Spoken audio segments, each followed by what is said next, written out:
À tous, bienvenue dans ce nouvel épisode de Quasar avec David Smadja, avocat au barreau de Paris, et Alexandre Yerémian, Jarvis Legal et maintenant nouvellement LexisNexis. Les gars, je vais vous laisser vous présenter. David.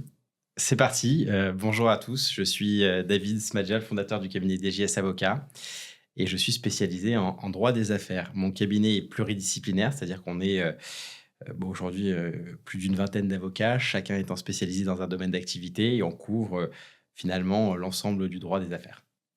Très bien. Eh bien, bonjour à Pierre et bonjour à David. Donc moi, je suis Alexandre Yerémian, je suis le cofondateur de Jarvis Legal. Comme tu l'as dit, on a été effectivement acquis par LexisNexis en début d'année. Alors Jarvis Legal, en deux mots, c'est une solution de gestion pour cabinet d'avocats. Et en fait, on a créé l'entreprise il y a une douzaine d'années maintenant, avec cette vision de créer l'assistant pour les avocats, l'assistant virtuel, d'où le nom Jarvis. Les plus geeks et les plus pop culture d'entre nous et d'entre vous surtout, vous aurez compris certainement le clin d'œil. Et voilà, avec l'émergence de l'IA générative, on a enfin cette capacité, cette possibilité de mettre en œuvre cette vision qu'on portait depuis le début de l'aventure. Bon, cool. Je vous remercie d'avoir fait le déplacement, d'être venu de Paris dans notre belle cité bordelaise. Pour nos nouveaux éditeurs et pour rappeler le contexte, Quasar, donc c'est un podcast qui parle d'innovation sous le prisme du juridique. J'ai fait toute ma carrière dans le juridique et on s'est rencontré avec Alexandre il y a 7 ans maintenant, je crois, dans le cadre du juridique. On avait des cheveux à l'époque. J'avais des cheveux et toi t'en avais un petit peu plus aussi, c'est vrai, merci malheureusement. Alex, j'espère que ça ne lit pas trop. Je ne me sens pas concerné par ce type de conversation, messieurs. Ça blanchit un peu, ça blanchit un peu, David. Ah oui, c'est ça, c'est le stress. Ça. Et l'épisode aujourd'hui sera plutôt axé entrepreneuriat, forcément avec de l'innovation, parce que David, tu as une pratique de l'avocature, du métier d'avocat qui est différente de beaucoup de cabinets dans la façon dont tu abordes le développement, tu abordes les dépenses et les risques que tu prends sur ton cabinet. Alex, entrepreneur depuis très longtemps. À la limite... Trop longtemps peut-être. Je sais pas, c'est peut-être ça les cheveux du coup. Voilà. mais à la limite, on va peut-être commencer par parler de ce qui est pour nous l'entrepreneuriat et de comment on est arrivé à être entrepreneur. Alex, je peux faire le pont. Toi, je crois que tu étais chez PSA, c'est ça, avant de devenir entrepreneur. Donc peut-être dans les grandes lignes, comment tu es arrivé à construire à Jarvis et à mettre le pied dans l'entrepreneuriat. Ok.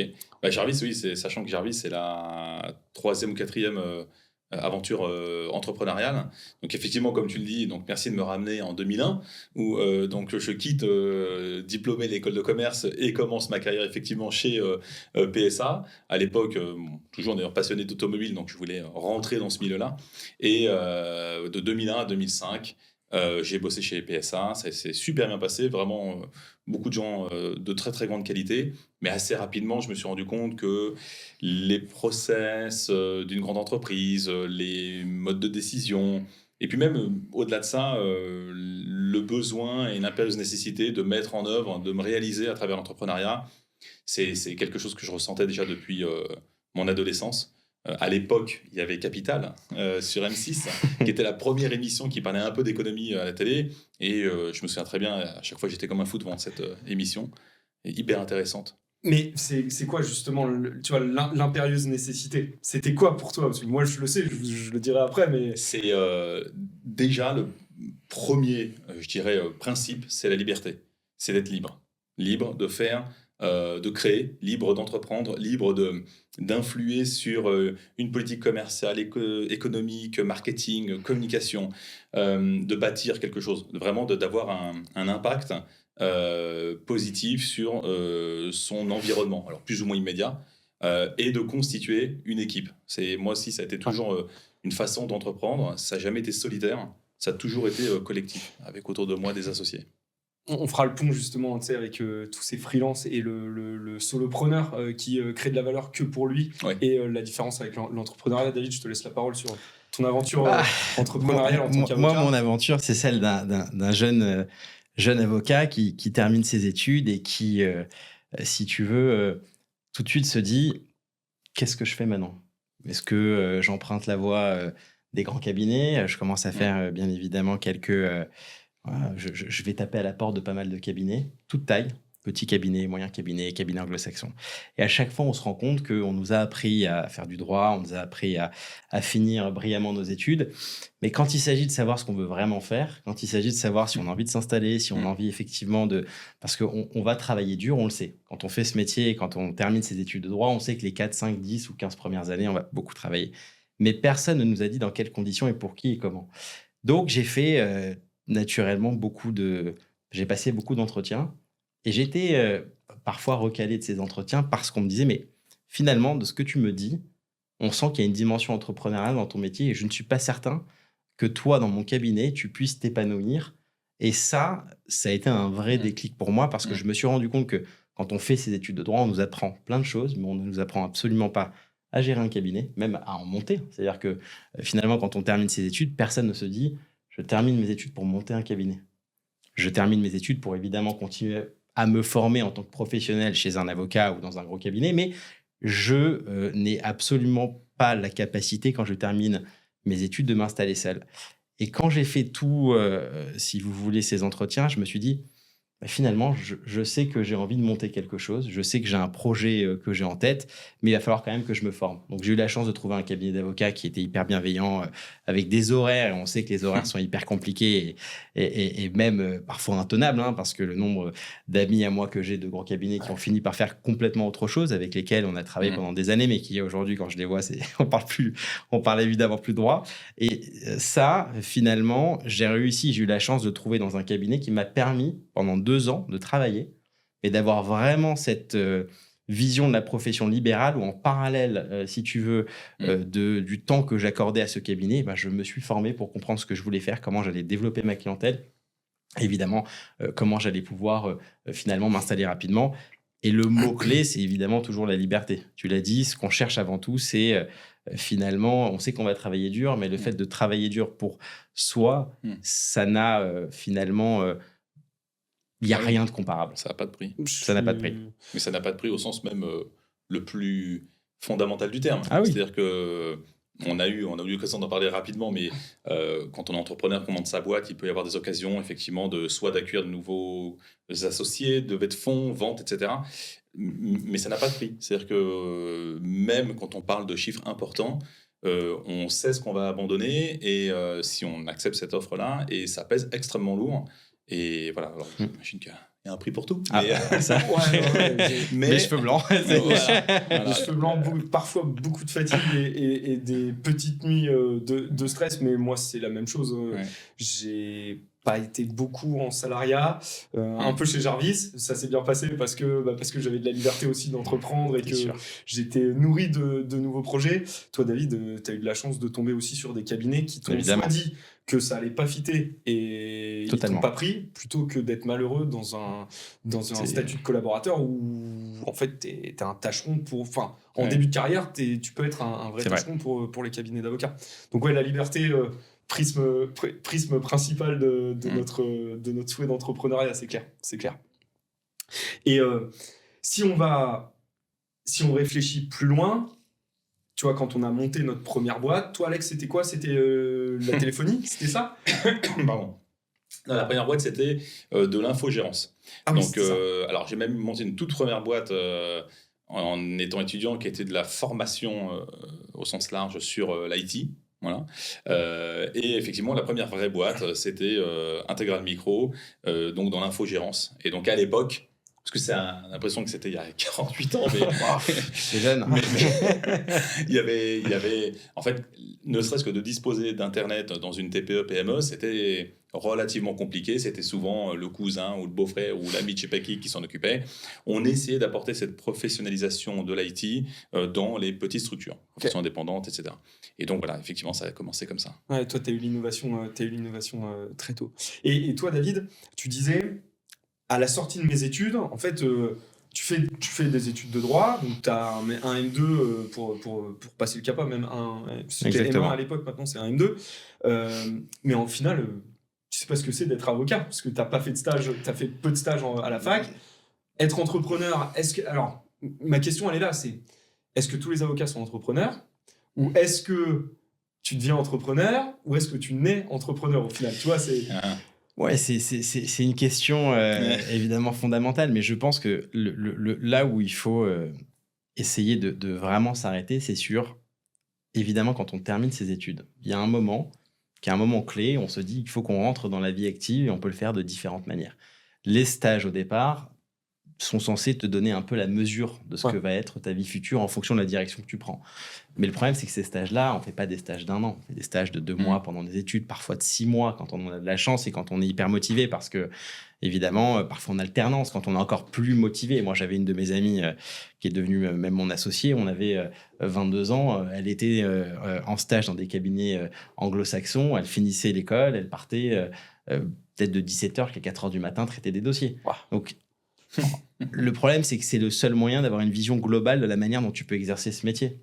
Donc, quand je m'installe, je ne sais pas ce que je veux, mais je sais ce que je ne veux pas. Je sais que je ne veux pas donner de mon temps et beaucoup de mon temps en espérant potentiellement devenir associé parce que je n'ai pas la maîtrise de ce moment clé qui potentiellement interviendra dans 10 ans ou n'interviendra pas. Okay. Tout ce que je sais, c'est que si je prête serment, je m'installe et que je cherche pendant 1 an, 2 ans, 3 ans, comment développer ma clientèle, comment installer une pratique, comment recruter, comment trouver des associés, comment gérer un cabinet, quelle que soit la dimension que prendra mon cabinet, ce sera entièrement du fait de mes actes. Et donc, je n'attendrai pas finalement que je prenne 10 ou 15 ans de ma vie pour finalement ne pas être certain de pouvoir aujourd'hui être associé. Donc, ça, c'était vraiment le leitmotiv pour moi. Quand je me suis installé, c'est de me dire, il faut que je trouve un cadre agréable de travail. Ça existe. Ouais. Je suis certain que ça existe même davantage parce que je me suis installé, on était en 2015. Ouais. Et qu'aujourd'hui, évidemment, ce sujet de quête de sens des collaborateurs prend une dimension qui est très largement supérieure à ce qu'on pouvait trouver il y a 10 ans. Je m'installe, je sais que j'ai besoin d'un cadre bienveillant pour me laisser le temps de comprendre mon projet. Et là, je teste des choses. Des choses qui fonctionnent, des choses qui fonctionnent évidemment pas du tout. Mais c'est ça, effectivement, dont j'avais besoin pour me permettre de me former, et évidemment, de me former à l'entrepreneuriat en réalité. Après la formation à l'entrepreneuriat, Alex, on sait ce que c'est. Ah, c'est une glissade. On repart. C'est exactement ça. C'est du try and learn. Et pour revenir à ta question, moi, je suis assez intimement convaincu, avec le recul de l'âge maintenant, ça faut quand même que ça ait des avantages, mais pour avoir vu pas mal de mes potes aussi évoluer dans des grands groupes ou dans des carrières, je pense qu'effectivement, l'entrepreneuriat, au sens propre du terme, tu l'as en toi ou tu l'as pas.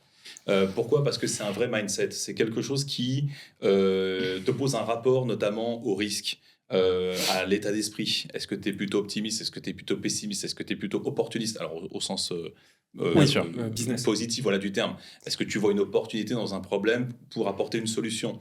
Est-ce que tu vas avoir une capacité à finalement ne pas tenir compte de tous les sujets ? Parce que sinon, comme tu disais, c'est énormément de boulot. C'est un amoncellement de nœuds que tu dois dénouer tous les matins. Donc si tu es trop stressé par ces choses-là, si tu es trop accroché à chaque sujet, si tu fais du micro-management de sujet, tu peux pas être entrepreneur. Totalement. C'est impossible. Totalement. Parce que sinon, tu dormiras plus, tu n'as plus de vie, tu n'as même plus d'esprit pour réfléchir. Donc, il y a quand même une convergence de critères. Et puis après, il faut la vision, il faut aussi être capable d'entraîner, il faut être capable de... Alors, plusieurs typologies d'entrepreneurs, il y a plusieurs tailles de start-up ou même de cabinets. Enfin, l'innovation, de toute façon, se cache partout. Mais il y a quand même ce mindset, je pense, qui est assez fondamental. Et je pense qu'en tout cas, ceux qui le choisissent et qui l'assument, comme tu l'as fait notamment dans ta carrière d'avocat, c'est qu'ils l'ont vraiment dans les tripes, quoi, pour parler un peu familièrement. Ouais, je suis d'accord. Je vois des potes qui sont en collab depuis 15 ans et qui bougeront pas de la collab alors qu'ils ont une clientèle installée, récurrente, même à titre perso, mais la collab a ce truc-là d'apporter une paye tous les mois. C'est un peu... Alors, l'entrepreneuriat, je le vois. Moi, j'ai Ulysse, mon petit dernier, là, qui a 11 mois et qui commence à lâcher les mains quand il est debout et à se lancer. Et l'entrepreneuriat, en fait, c'est une chute perpétuelle. Tu vois, t'avances, tu tombes. Et avant de vraiment t'écraser, t'arrives à remettre ce pas qui va te refaire avancer, qui va te faire réaccélérer. Et en fait, tu te mets dans une espèce de course. Clairement. Tu vois, et Alors parfois c'est effréné. Toi, tu as le recul maintenant de l'expérience de dire je vais pas me focaliser sur tel aspect du truc, ou je vais réussir à le déléguer ou le mettre de côté. Mais on est tous passés par des phases où quand tu lances ton activité, et on va en parler maintenant, les lancements d'activité, pour un entrepreneur, c'est un truc qui est jouissif, qui est hyper excitant. J'en ai la chair de poule d'en parler. Mais par contre, psychologiquement, ça peut te fumer, quoi. C'est violent. Il y a un truc très intéressant que vous avez dit, et je pense que dans le milieu du juridique, cette prise de risque, on n'y a pas été habitué. Oui. C'est-à-dire que la notion de sauter le pas, de prendre le risque, chez les avocats particulièrement. C'est presque antinomique. Il y a eu pendant, à mon avis, moi, quand je me suis installé, j'étais le martien du coin qui, après un an de collab, montait son cabinet. Alors, je me suis installé en 2015, j'ai prêté serment début d'année. Fin d'année, j'étais installé à mon compte, un an quasiment plus tard.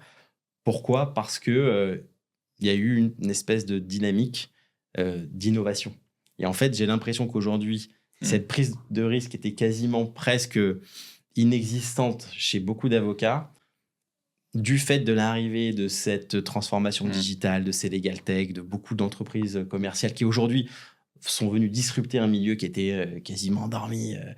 Ça a créé un sursaut chez pas mal d'avocats où ils se sont dit peut-être que c'est maintenant qu'on doit prendre le risque. Et t'as raison, c'est 2015, c'est l'avènement des Legal Tech, Captain Contract qui est arrivé, où on a commencé à se dire, c'est là où nous on a... Legal Start et autres. Legal Start, les fameux braconniers du droit de l'époque. Voilà, mais c'est là aussi où tu as des avocats entrepreneurs qui ont émergé. Tu vois, on va prendre des mecs qui ont développé leur cabinet, qui ont commencé à être sur les réseaux aussi, et qui ont vraiment se sont inscrits en mode ok, bah si eux le font, pourquoi nous on pourrait pas le faire. Je suis d'accord avec toi. Ça crée en plus une dynamique parce que ça crée des rôles modèles, et donc tu as des avocats qui s'identifient à leur tour à ce que tu as fait, et en plus avec un track record qui est super successful, donc forcément ça encourage à prendre des risques, comme tu le disais, ça je suis complètement d'accord.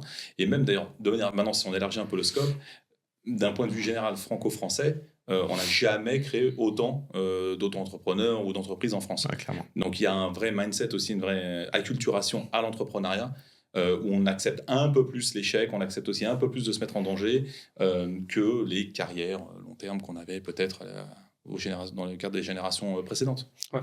Toi, tu te rappelles de ton premier lancement, Alex, sur la boîte d'infogérance ? Je me souviens très très bien. C'était dans la salle à manger de mes parents. Donc, je veux dire, j'avais invité une sorte de pré-board des amis de mes parents, mon parrain, etc., pour leur présenter mon projet et leur proposer d'investir dans ma première boîte pour me dire, voilà, on va se développer petit patou, un business plan, enfin voilà, bon, à la mode à l'arrache. Donc, ça l'a pas totalement fait, j'ai pas totalement réussi à les convaincre. Mais du coup, c'est pas grave, j'ai même créé, même avant, une entreprise pour vous dire, c'était de nettoyage de voitures et de motos dans le quartier. J'avais distribué des cartes de visite et tout machin. C'est comme ça en fait que tu commences. Mais voilà, encore une fois, en fait, pour faire aussi le lien avec ce qu'on disait tout à l'heure, je pense pour être entrepreneur, il faut un moteur. Il faut quelque chose en soi qui te fait te lever le matin et qui te donne la niaque et qui te donne cette gourmandise aussi. Cette envie, c'est une vraie gourmandise de relever de nouveaux challenges, de lancer de nouveaux trucs. Comme tu disais, le lancement de produits ou le lancement d'un nouveau projet, c'est juste hyper excitant. Et ça te fait en fait... tout tombe, quoi. C'est-à-dire que tu ressens plus la fatigue, tu ressens plus le stress, tu ressens plus l'angoisse. Enfin, tout ça tombe. Et tu peux passer 4 heures juste sur un slide parce que tu sais que le truc va être top et que, enfin voilà, ça te parle, quoi. Carrément. Et ça, c'est juste extraordinaire. Moi, je m'en souviens, je pense que j'avais 7-8 ans, je jouais au golf, et en fait, je ramassais les balles de golf qui étaient perdues par les autres joueurs, je les lavais, on mettait ça bien, et en fait, je vendais ça sur le parking du club, tu vois, 1 euro ou 2 euros les balles, selon c'était les bonnes balles. Je me faisais des petites payes comme ça, je me rachetais soit des clubs de golf, soit les clubs de golf que je pétais aussi, parce que j'étais un peu nerveux, tu vois, ça m'est arrivé. Sur la tête des gens ou... Sur la mienne, je me mettais un coup de putter, ça pouvait arriver. Moi, quand même. Moi, c'est mes premiers souvenirs, et pareil, je lavais la piscine du voisin et en échange, j'avais le droit d'utiliser. Tu vois, c'était ces premiers trucs-là qui m'ont... Et à 18 ans, j'ai ma première boîte New Peak avec 2 potes qui sont plus mes potes. Du coup, ça, c'est pareil, c'est des trucs que tu refais C'est pas des toujours. sujets C'est un sujet. qu'on connaît. Bah, David, je pense que toi, tu dois bien conseiller tes clients là-dessus, justement. Ouf, c'est malheureusement et heureusement une grande partie de mon temps que je consacre à ces différents. Mais bon, ça renforce, c'est des leçons. Ouais. Et avant d'être avocat, tu as songé à faire quelque chose d'autre que le droit ou est-ce que... Ouais, moi, je suis arrivé, je vais pas dire par hasard, mais évidemment, j'avais des centres d'intérêt qui étaient très différents. Je suis parti étudier peu de temps après mon bac aux États-Unis pour faire quelque chose de radicalement différent. J'ai compris que ça allait être potentiellement compliqué de passer 4 ou 5 ans là-bas, vu le prix des écoles à l'année, et que je me suis dit, attends, mais le calcul est simple, j'ai passé 4 ans, je vais rentrer, je vais mettre 10 ans pour rembourser, c'est pas la peine. Donc, mes parents m'avaient dit, inscris-toi en droit, et donc, en fait, je me suis découvert presque une passion en arrivant à la fac, où j'ai avalé toutes mes années de droit rapidement, en étant toujours plutôt bon, et je me suis presque découvert une passion à la fois pour le monde des affaires. Donc vraiment, le droit des affaires, c'est ce qui me passionne aujourd'hui. Cette capacité aujourd'hui d'être un moteur, un conseil, apporter de la valeur à des dirigeants. Et aujourd'hui, ça dépasse presque même le cadre du droit pur parce que on devient la personne de confiance d'un certain nombre de dirigeants qui veulent, sur des éléments parfois stratégiques ou à risque, me demander à leur avocat qu'est-ce qu'on fait, comment on traite le droit, comment est-ce qu'on le... Oui, comme un vrai Et partenaire. c'est vrai que finalement, ça ouais. devient... pour eux, ils comprennent que ça devient un levier de croissance s'ils ont le bon interlocuteur juridique. Et ça, évidemment, ça me permet à la fois de me dire, bah, finalement, il y a le métier du droit, mais il y a le métier de conseil derrière et de création de valeur qui est parfois un peu différent. Parfois, je ne me reconnais même plus en tant qu'avocat conseil pour un certain nombre de mes clients qui m'appellent, puis je regarde mes collabs et je leur dis, mais attends, c'est pas du droit ça. En fait, il m'a demandé de me positionner sur un sujet hyper stratégique. Donc, c'est vraiment cette dimension-là qui est passionnante, qu'on découvre à travers le temps. Et donc, bon, au départ, je fais mes études, je suis passionné par le droit des affaires, je prête serment, je traite des dossiers. Puis là, je me rends compte qu'il y a une dimension qui n'a jamais été, qu'on ne peut pas voir dans des livres de droit, qu'on ne peut pas voir à des examens de droit, mais qui est, à mon avis, celle qui doit nécessairement plaire à tous les avocats qui font du droit des affaires. C'est ce que j'allais dire, c'est si tu as créé DJS et si tu as cet ADN-là qui est chez DJS, c'est que tu l'as perçu quand tu l'as créé, tu sentais qu'il y avait une nouvelle façon d'exercer, une nouvelle façon de proposer du droit des affaires. Il y a une nouvelle manière d'exercer. Moi, je me positionne en 2015. On est en 2015, je prête serment, je me dis, il se passe un truc. Mes premiers clients, perso, ce sont des legal tech. Donc, je travaille vraiment main dans la main avec ces premières sociétés commerciales qu'on qualifiait de braconniers ou... Captain. Voilà. Captain contrat, et c'est vrai que, très rapidement, je me dis, mais attends, ces legal tech là, ce qui est génial, c'est que finalement, elles vont proposer des prestats juridiques à des clients qui nécessairement ne seraient jamais allés voir un avocat parce que comment tu trouves ton avocat en 2015 ? Comment tu fais ? Bon, bah, t'en connais quelques-uns, tu descends pas en bas de chez toi, t'en trouves pas.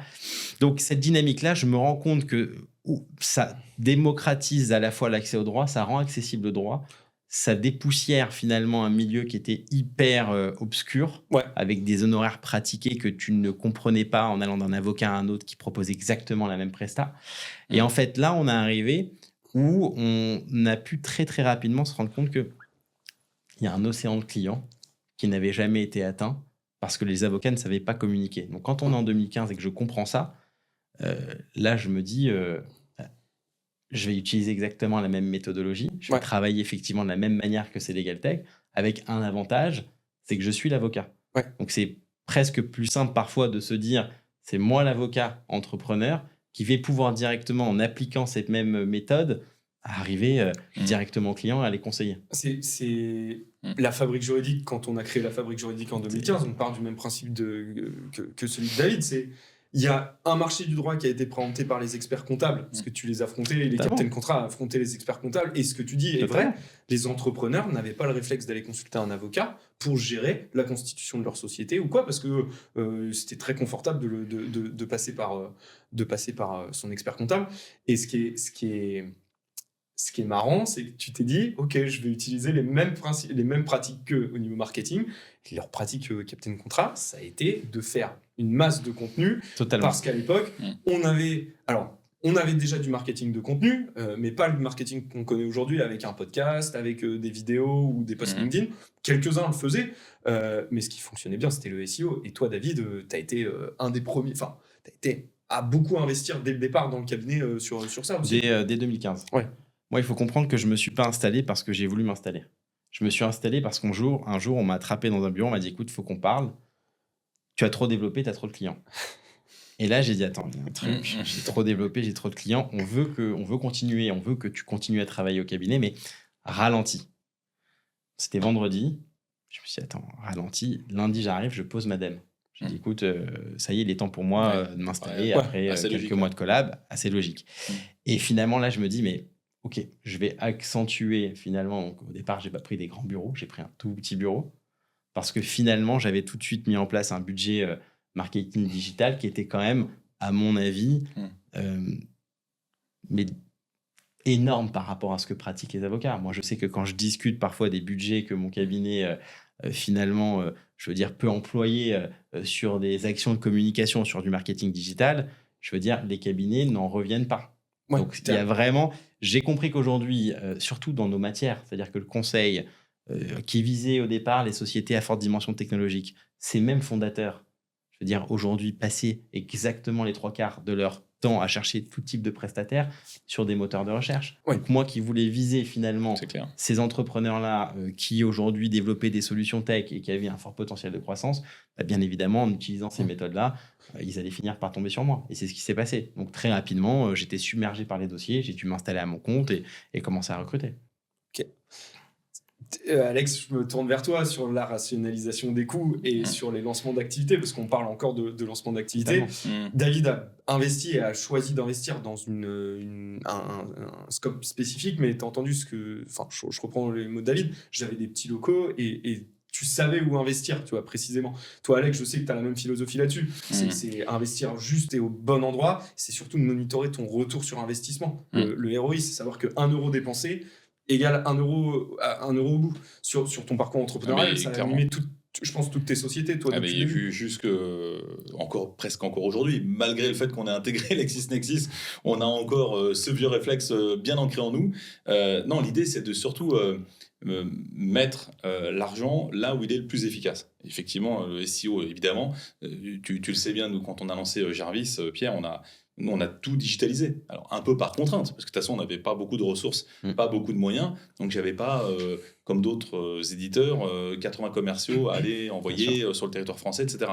Donc, effectivement, l'idée, c'est de... Alors, on rejoint ce qu'on disait tout à l'heure. C'est-à-dire que quand on est entrepreneur, c'est le good enough, c'est on y va, même si c'est imparfait, on se lance. Et après, tout de suite, c'est try and learn. C'est-à-dire que tout de suite, tu mesures, enfin, tu testes, tu mesures, tu rectifies, tu recommences. Et jusqu'à ce que tu aies effectivement une sorte de process qui fonctionne bien, de rouage qui fonctionne bien. Tu sais que quand tu investis 1 euro, tu en sors 2, 3, 4. Bon, voilà. Mais en tout cas, tu as une vraie machine qui fonctionne. Et je reviens parce qu'on a présenté, David a expliqué pourquoi DJS est né. C'est l'identification d'un besoin d'une population, d'une partie de la population, les entrepreneurs qui ne faisaient pas appel aux avocats. Toi, rappelle-nous pourquoi tu as créé Jarvis. Tu vois. C'était quoi à l'origine du truc? Pourquoi tu as eu cette idée-là? Tu es parti aux États-Unis aussi, tu as été incubé chez Microsoft. Ouais. Alors, pas Microsoft, mais on a été incubé aux États-Unis, effectivement. Non, mais effectivement, alors là, à la base de la base, on avait Intégral Micro, cette entreprise qui faisait de l'infogérance et qui, en fait, un peu par hasard, faut aussi avoir l'honnêteté de le dire, a eu de plus en plus de cabinets d'avocats clients. Alors, pourquoi ? Parce qu'en fait, on était un des seuls à faire beaucoup de Mac et être plutôt assez pointu sur l'installation de déploiement de Mac et plus largement Apple.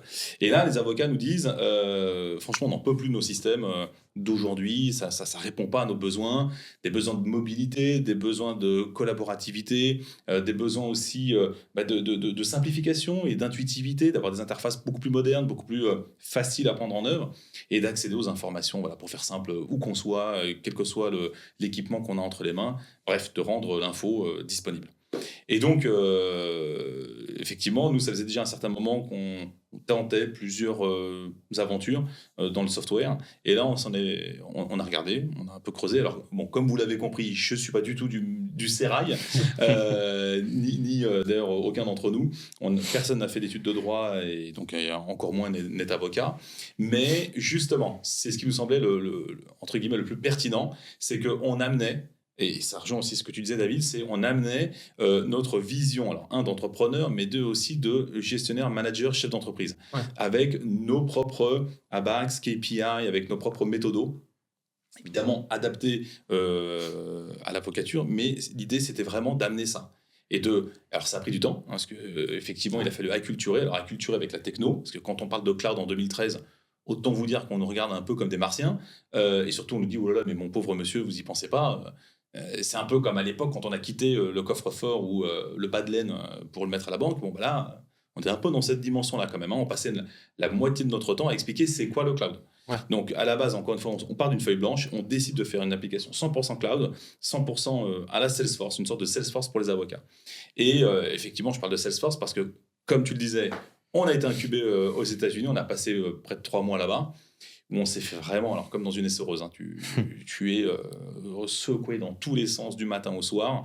Je me souviens très très bien du directeur de projet Stéphane Alice de BPI, de Business France, pardon. C'était aussi un programme qui était sponsorisé par la BPI. On était 8 startups françaises à être sélectionnées parce qu'on voulait s'installer aux États-Unis. Et c'est ce qu'on a fait. On s'est installé en 2015 aux États-Unis. Et on se fait retourner du matin au soir sur tous les decks, les pitch decks, les pitch elevators, etc. À la fin, on n'en pouvait plus. Je pouvais plus voir un PowerPoint en photo. Je ne pouvais plus. Parce que franchement, ça n'allait jamais, quoi. C'est trop long, c'est trop court, c'est imprécis, il faut machin. Mais ça a été tellement... c'est formateur. Vraiment, on a tiré tellement d'enseignements de ça parce que, honnêtement, ils ont quand même le talent, les Américains, de savoir raconter une histoire, de savoir la brander, la marketer, donner des arguments. Alors d'ailleurs, c'est même... quelque chose qu'on a aussi appris sur place. On n'a vraiment pas à rougir, encore une fois, de la qualité de nos produits, de la qualité de nos ingénieurs, de la qualité de code qu'on développe. C'est vrai que par contre, eux, ils savent à l'inverse. C'est peut-être moins bien ce qu'ils font. Quand on soulève le capot, c'est peut-être un peu moins propre, c'est peut-être moins poussé. Mais alors par contre, ils savent raconter une histoire, mettre des étoiles dans les yeux à tout le monde, et ça, c'est juste exceptionnel. Et voilà, donc on voulait répondre à ce besoin-là. Et encore une fois, on s'est appelé Jarvis parce que vraiment, je ne plaisante pas. L'idée, c'était comme dans Iron Man, quand Tony Stark parle à son IA, donc l'humain, quelque part, j'allais dire l'expert, a l'intuition, la vision, est à l'origine de l'action, mais la réalisation, il la délègue à l'IA. Et c'est ce qui se passe aujourd'hui, c'est-à-dire que nous, dans Jarvis, on a intégré cette IA de cette manière-là.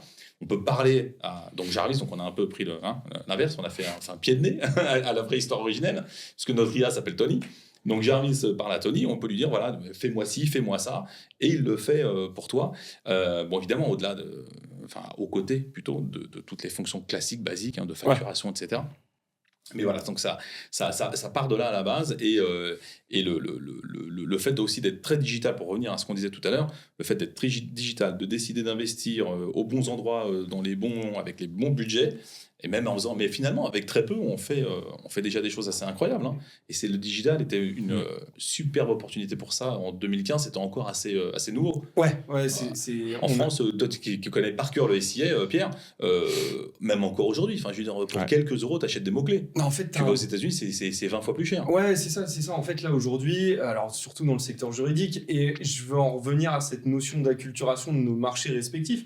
Alex, on a le même marché, les mêmes clients cibles, etc. Mais toi, David, sur la partie sur les entrepreneurs, quand on lance une idée, quand on lance un nouveau service, il y a cette phase-là. Alors, la partie d'idéation, la partie de création pure et dure de ton offre de service, de ton branding, de ton cabinet, elle est super excitante et tout. Mais la deuxième phase, une fois que tu as lancé et où tu dois charbonner pour acculturer ta cible et trouver ton premier marché, donc le product market fit, ce qu'on appelle sur le terme, ça peut être dur, mais ça crucial, peut être compliqué, c'est une phase qui est longue, où il faut de la résilience aussi. Je ne sais pas si David, tu veux en parler de ça. C'est une phase qui est longue, et puis c'est une phase qui est presque perpétuelle parce que les besoins évoluent, les clients évoluent, le marché évolue. La chance que l'on a en qualité d'avocat, c'est de toujours pouvoir proposer ses services d'avocat, quelle que soit la situation que l'on traverse et quel que soit finalement ce qui se passe. Je veux dire, on peut accompagner la croissance, on peut accompagner la décroissance. Je parle évidemment strictement du droit des affaires, mais on a toujours une offre de service à proposer. Maintenant, c'est deux choses qui vont permettre de faire la différence. C'est d'avoir un coup d'avance. C'est-à-dire qu'en fonction des évolutions du marché, là, on a vécu ces dernières années quand même en tout cas pour les entrepreneurs, ça n'a pas été facile tous les jours, ça n'a pas été rose. Je veux dire, quand on s'est rendu compte que le Covid arrivait, quelle est l'offre de service que nous, avocats, on propose? Est-ce qu'on continue à dire qu'on fait uniquement des cessions et des acquisitions? Est-ce qu'on a autant d'opérations alors qu'effectivement... Donc, finalement, il y a cette recherche perpétuelle. D'un côté, évidemment, quand on s'installe, on a cette phase d'idéation qui va durer. On a... évidemment, on sait quel est notre métier. Nous, il ne faut pas oublier qu'on est avocat, qu'on vend finalement notre savoir-faire. On va évidemment proposer la valeur ajoutée qui est la compétence qu'on a acquise. Parce qu'il y a autant d'avocats aujourd'hui que de compétences. Moi, j'ai une compétence particulière sur des opérations de capital risque. Pour autant, j'ai mon associé qui a une compétence différente et j'ai un de mes amis qui est spécialisé dans ce type d'opération. Donc ça, à la base, c'est nos années d'études qui permettent finalement de savoir précisément quelle va être notre compétence principale. Moi, je pars du principe qu'il faut être presque hyper spécialisé, autant de spécialités que... Bon, ça, c'est ma manière d'exercer ce métier. Mais pour autant, une fois que l'on a identifié ça, il faut l'adapter aux évolutions du marché. C'est ça qui est vraiment compliqué. Chercher son client, c'est aussi un autre sujet qui est évidemment très compliqué. Mais c'est cette évolution-là, pour moi, qui est essentielle, qui permet d'aller à chaque fois ouvrir, trouver davantage de clients et construire un cabinet sur la durée. Carrément. En tant qu'entrepreneur, c'est ce qu'on appelle pivoter. Totalement. Il faut pivoter en permanence, Totalement. effectivement. C'est ça. Et la qualité première d'un entrepreneur, c'est de sentir les choses. Comme tu disais aussi, de les anticiper au maximum. Évidemment, on n'a pas de boule de cristal. L'image parfois faite ou renvoyée d'entrepreneurs successful qui n'a jamais tort, qui se trompe jamais, c'est pas vrai. C'est qu'en fait, il s'est trompé 99 fois, puis la centième, c'était bien. Mais c'est un biais français, je trouve, enfin très très français, de montrer, tu prends le LinkedIn français, là actuel, tu n'as que des mecs qui t'expliquent qu'ils gagnent 10-15 000 euros par mois en faisant 3 actions simples grâce à ChatGPT. C'est que du bullshit, enfin on va pas se mentir, l'entrepreneuriat... C'est difficile, oui, je pense que c'est assez difficile. L'entrepreneuriat, c'est des caps, t'as tes premiers 100 000 euros de chiffre d'affaires à faire, et puis après, tu as tes 300 premiers 1000 euros à faire, puis après, tu as 700, et puis après, c'est le premier million. Et en fait, l'entrepreneuriat, à moins, alors j'en connais, qui ont eu un peu de chance et un peu qui avaient du talent, mais bien sûr. Tu vois, les planètes peuvent s'aligner, mais globalement, tu passes par des phases où tu vas lancer, je sais pas, sur 10 services ou 10 idées que tu as, il y en a une qui va te rapporter vraiment, tu vois, ou sur lequel tu peux t'appuyer pour développer ton cabinet. Et on est... Enfin, moi, je suis passé... J'ai monté New Peak Production, donc première boîte de production audiovisuelle. On était jeunes, c'était bien. On était en Afrique, on filmait les tours cyclistes. Ça ne te fait pas vivre globalement très loin. Enfin, mon business model était assez limité. Après, il y a eu la fabrique juridique où je me suis dit, dans le juridique, il y a quand même quelque chose à faire. Mais en même temps, il me fallait des millions pour acculturer les entrepreneurs à ne plus passer par leur expert comptable pour me refiler une partie de leur droit social, et parce que j'étais pas avocat, c'était dur aussi d'avoir la légitimité de faire ça. Et après, tu vois, t'as quand même, avec l'expérience, t'arrives à trouver, tu sais où sont tes zones de génie. Et je reviens sur l'hyperspécialisation, ce que tu dis, David, moi aussi je suis convaincu de l'hyperspécialisation. Tu vois, Alex, t'es un produit full SaaS, et pour rien au monde tu serais revenu en arrière en faisant du on-premise à un moment. Tu vois, t'as pas remis en question. On nous l'a demandé et on a toujours refusé. C'est ça. Comme les développements spécifiques, on a toujours dit non. Ça nous ferme des portes, faut aussi le dire, mais on a toujours refusé parce qu'on était convaincus que c'était un gain court terme, ça c'est clair, mais que sur le moyen et long terme, ça devient ingérable. Et encore une fois, avec 12 ans de pratique du métier maintenant et d'antériorité, c'est vrai qu'on se rend compte que, heureusement, parce que c'est impossible. Et ce que tu dis, et ce qui est hyper pertinent, c'est cette vision court terme que tu peux avoir et cette vision long terme que tu dois avoir. La vision court terme que tu peux avoir, parfois il faut savoir presque chasser, si tu veux, ces quelques potentielles ou prétendues opportunités. Tout à fait. Parce qu'elles vont chasser en définitive finalement de vraies opportunités long terme. Et en réalité, ça, c'est un élément clé que tout entrepreneur, quel que soit d'ailleurs le domaine d'activité, doit avoir en tête. Et le nombre d'avocats que j'ai vus, et même moi, le nombre de fois où on s'est pris le pied dans le tapis et aller effectivement se dire, là, il y a un truc, on y va tout de suite. C'est pas tout à fait notre domaine, on n'est pas hyper spécialisé. On s'écarte un petit peu de l'ADN du cabinet, c'est pas grave. Là, tout de suite, en un an, ça représentera X milliers d'euros de chiffre d'affaires. Techniquement, tu perds tes clients qui ne comprennent plus en fait ce que tu fais. Et ben, c'est exactement, enfin, c'est très bien vu ce que tu dis, parce que c'est le point, il est là. C'est quand tu es à court terme, parfois on a la tête dans le guidon en tant qu'entrepreneur. C'est ça, c'est toute la difficulté. En fait, il y a un truc aussi à savoir, c'est que les chefs d'entreprise, enfin moi je le pense comme ça, tu as des CEO où les mecs vont avoir une vision assez lointaine du truc et pas être dans l'opérationnel et essayer de tu vois, de s'investir dans l'organisation de sa boîte, mais si t'es pas au quotidien avec tes équipes, c'est compliqué. Et nous, en tant qu'entrepreneurs, vu qu'on est au charbon tous les jours quotidiennement, on peut perdre cette vision-là, et quand tu perds cette vision-là, tu fais des mauvais choix. Alors, parfois, tu es obligé de le faire pour des raisons financières. Tu es un peu dans le dur et tu es obligé de prendre des décisions court-termistes qui vont t'impacter très longtemps juste parce que tu avais besoin de cash à court terme. On reviendra sur la notion de trésorerie et sur le besoin impérieux d'avoir du cash dans les boîtes et de faire très attention à son cash. Mais la vision de long terme, c'est ce qui nous anime, nous, en tant qu'entrepreneurs. En fait, il faut se rappeler pourquoi on fait ce truc-là. Donc, la liberté, etc. Et quand tu pars à faire des services que tu n'as pas envie de faire, donc oui, sur le moment, ça te sert, mais tu perds ta liberté parce que tu n'as pas forcément envie de les faire. Tes clients, tu peux avoir une qualité de service qui se dégrade et donc perdre tes clients et en plus impacter ta réputation. Et tout ça, c'est des choses que quand on se lance, on ne sait pas forcément. Et voilà, donc Alex, si tu as des exemples, tu vois, sur... moi j'ai un exemple très très précis, très clair. On a signé un jour avec un cabinet d'avocats un contrat à 400 000 € à peu près. Ce qui pour nous était colossal. Donc c'était génial. Au bout de 4 mois de travail, d'atelier de travail, conception, etc., on s'est rendu compte que ça allait être très compliqué. Et le 5e mois, je prends la décision de résilier le contrat, de l'annuler. Parce que, pour reprendre ce que tu disais, on savait qu'on allait décevoir le client, et surtout ça préemptait ma roadmap produit sur au moins 18 mois. Au moins. Ouais. C'est-à-dire que pendant 18 mois, on ne servait qu'un seul et unique client. Avec en plus toute l'incertitude de la date à laquelle tu vas vraiment livrer. Est-ce que le livrable correspond parfaitement aux besoins du client ? Ça aussi, on y reviendra peut-être tout à l'heure, mais... Ouais, surtout sur le site des avocats, le besoin est parfois difficile à comprendre. Et puis le produit, on parle d'entrepreneuriat, on parle de lancement de projet. L'erreur que font souvent, d'ailleurs, notamment beaucoup d'avocats, nécessairement, puisque c'est notre clientèle principale, mais que font beaucoup d'avocats qui ont eu la tentation, à un moment donné, de lancer un produit, c'est de croire qu'il y a juste l'investissement de base à faire. C'est 50 000 € et j'ai mon produit qui tourne. Mais non, parce que en fait, tu vas dépenser 4-5 fois plus sur le run, la maintenance, l'évolutivité, puisque l'évolution, elle est, comme tu disais tout à l'heure, à l'image d'un cabinet d'avocats qui doit se réinventer quasiment tout le temps, ou en tout cas régulièrement. Une application, c'est exactement pareil. Penser qu'on va mettre en place une appli et plus y toucher pendant 5 ans, ça veut dire qu'on signe déjà l'arrêt de mort de l'application. Bon, voilà, donc on a fait ce choix-là, et donc en fait, ça a été assez douloureux, parce que on se bat bec et ongle pour négocier les deals, pour être signé. Là, on signe le plus gros deal ever de Jarvis.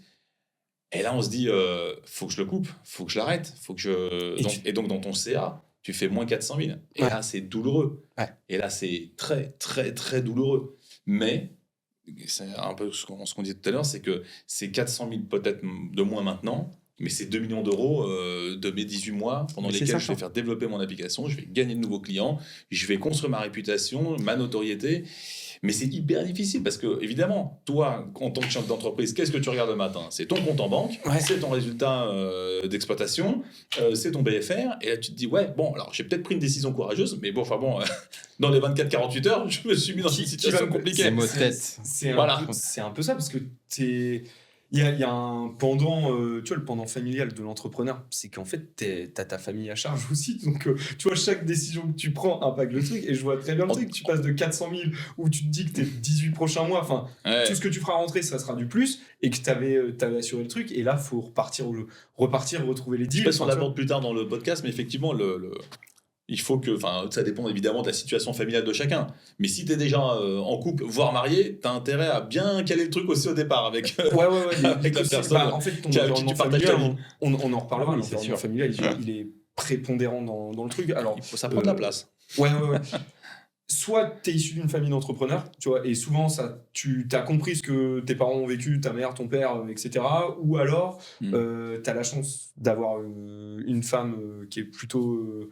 qui accepte soit les nombreuses heures, soit qui accepte les hauts et les bas de ton truc, ou qui a un métier qui te permet de tempérer ces Ouais, une femme ou un mec. Hein, ou un mec, oui, c'est vrai que j'ai une vision très bref, hein, voilà, binaire du truc, mais...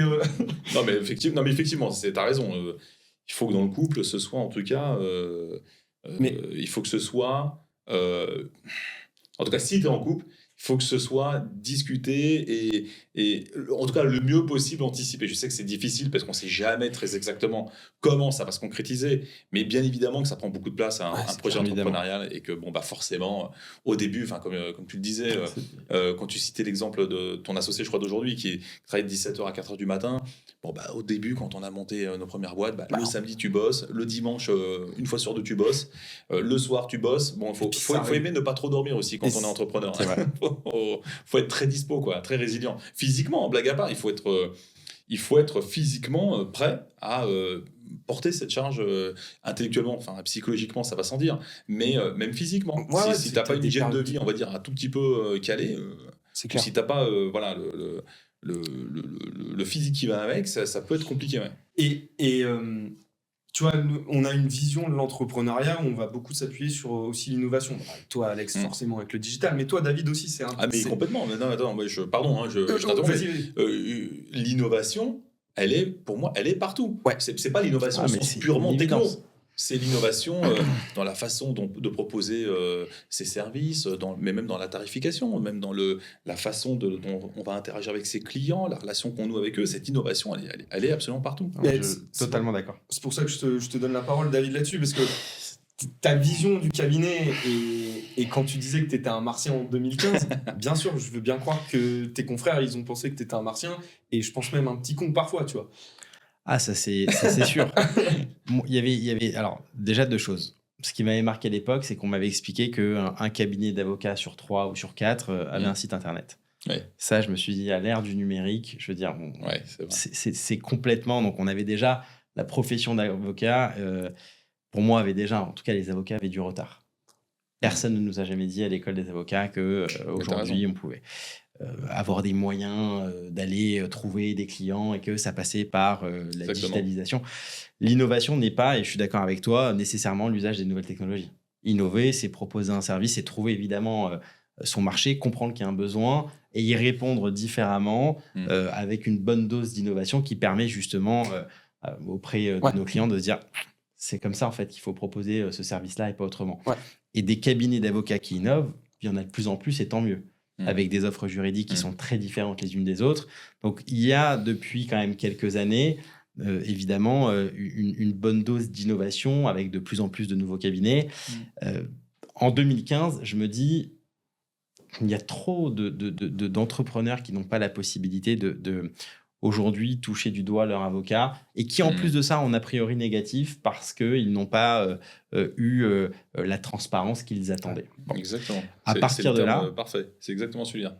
Qu'est-ce qu'on fait ? On arrive, on digitalise, moi c'est ce que j'ai fait, et on apporte de la transparence. Et pas nécessairement se dire qu'il faut avoir... je ne parle pas d'être agressif dans sa tarification, de se dire c'est pas du tout ça, même le contraire. Mais apporter de la transparence, en fait, ça paraît tellement naturel que finalement on se demande pourquoi ce n'était pas le cas avant. Est-ce que c'est du fait que les avocats finalement exercent de manière opaque ? Non, je ne pense pas que ce soit le cas. C'est vraiment parce qu'il manquait finalement des avocats, entrepreneurs qui viennent un peu disrupter. Alors évidemment, il y a des cabinets bien établis qui ont déjà leur clientèle depuis des années, mais qui n'arrivent pas à renouveler cette même clientèle.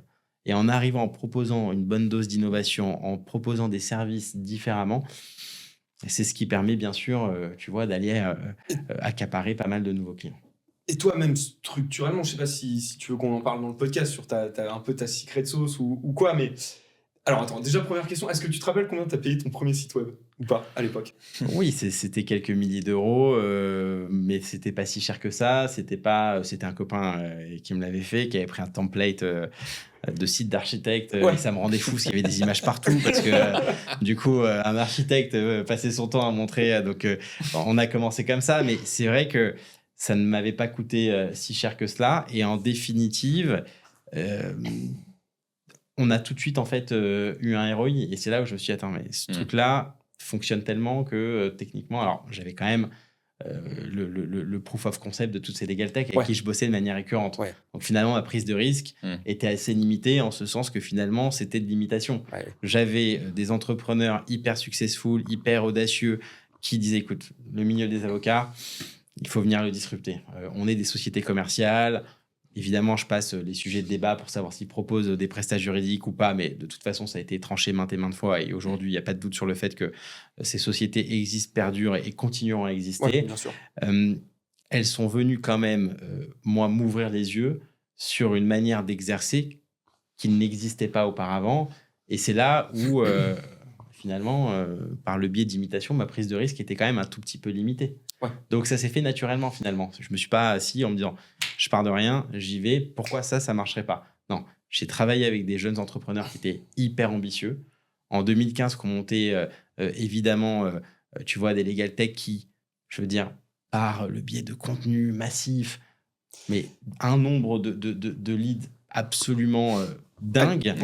Et en travaillant avec eux main dans la main, je me suis dit attends, en fait, ils vont me mettre en relation. Alors, c'était mes clients, ensuite, c'est devenu des partenaires. Là, je me dis, mais en définitive, je veux dire, il faut aller à la source. C'est moi, l'avocat, qui dois en fait proposer ça.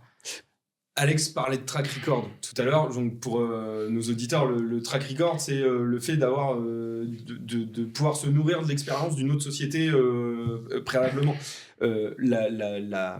Ton mindset, David, ta pensée, ta construction là-dessus, elle est super intelligente parce que tu te dis, si eux, en produisant du contenu, ils ont des leads, pourquoi moi, en tant qu'avocat, si je produis du contenu, j'aurais pas des leads? Et aujourd'hui, 10 ans après, bientôt 10 ans après, j'en suis encore sur mon profil LinkedIn à parler de ça. Donc, tu vois, c'est quand même des degrés d'innovation où toi, 10 ans avant, tu étais déjà dans la creator economy, mine de rien, parce que tu produisais du contenu et que tu savais que tu allais parier sur cette production de contenu-là. Toi, Alex, ça a été la même chose. Mais ça répond à ta question, finalement. C'est pourquoi ça n'a pas été fait avant. Parce qu'on est dans un milieu qui a une inertie, on va l'appeler comme ça, assez forte. Pourquoi? Parce que, comme tu le disais, ça n'est jamais enseigné et ça n'est que peu pratiqué. Ça l'est de plus en plus, certes, mais ça reste encore quelque chose, je pense qu'aujourd'hui, et c'est pour ça que Pierre, effectivement, tu as raison de le dire, même encore en 2024, on dit que le contenu est important, que le référencement est important, alors que c'est des choses qui devraient être, mais je fais no-brainer. Ça devrait être une sorte de conviction intime, instantanée, naturelle, intuitive. En fait 14 000 euros de production de contenu à l'année, l'équivalent, je sais pas, de 50 articles pour ton blog, donc qui t'assure franchement un top 3 sur un domaine de ton cabinet sur Google. Parce qu'il faut savoir un truc, dans le SEO aujourd'hui, David me regarde avec des yeux, je dis pas que c'est facile, parce qu'on arrive à affronter des cabinets qui sont très bien positionnés, mais il y a de la place pour beaucoup d'avocats en SEO. Il n'y a pas une concurrence folle. On n'est pas en train de vendre des running, des chaussures de running ou des cafetières Nespresso ou des choses... voyages à Djerba ou je ne sais quoi. Exactement. Non, mais c'est vrai. Il y a de la place. Donc, il faut encore se saisir de ça. Et encore plus aujourd'hui, les précurseurs qui iront sur le format vidéo, là, aujourd'hui, c'est les cabinets qui, comme toi, ont parié sur un contenu bien en avance par rapport à leurs concurrents. Et c'est hyper important. Et là, je peux accélérer et passer sur un nouveau truc, c'est l'innovation dans le juridique à proprement parler, l'innovation technologique, tu vois.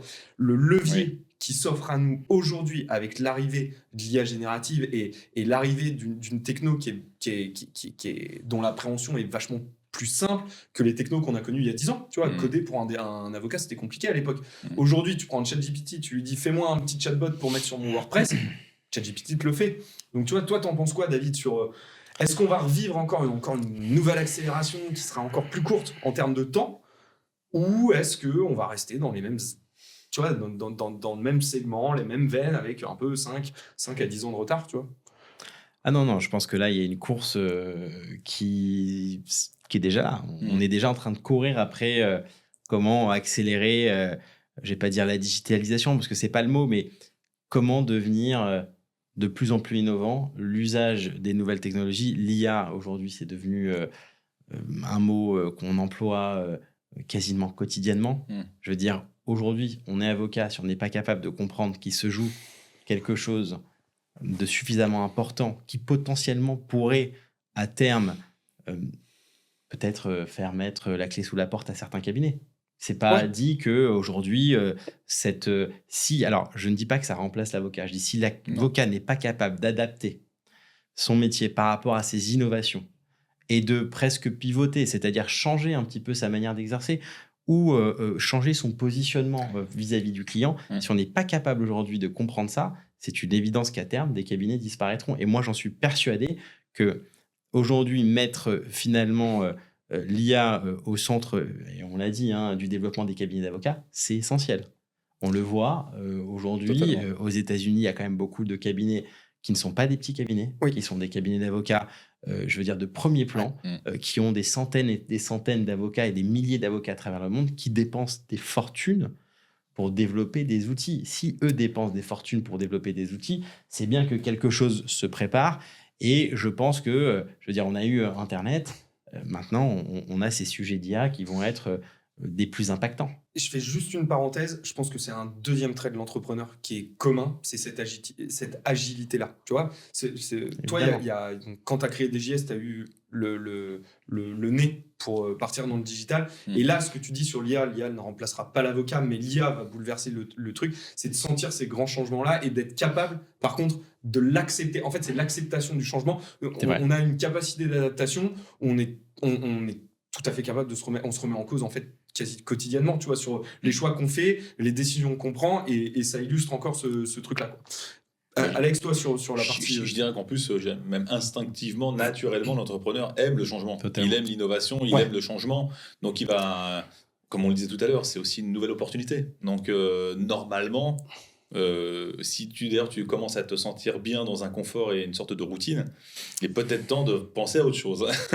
Moi, c'est un truc qui... Une fois que le produit tourne, je peux vite m'ennuyer et j'ai tendance à vite passer à autre chose. Voilà, donc si tu t'ennuies, c'est bien, c'est plutôt positif. Parce que si tu te trouvais confortable là-dedans... Alors, pour répondre à ta question, oui, effectivement, alors, mais ça, je souscris à 2000% à ce qu'a dit David.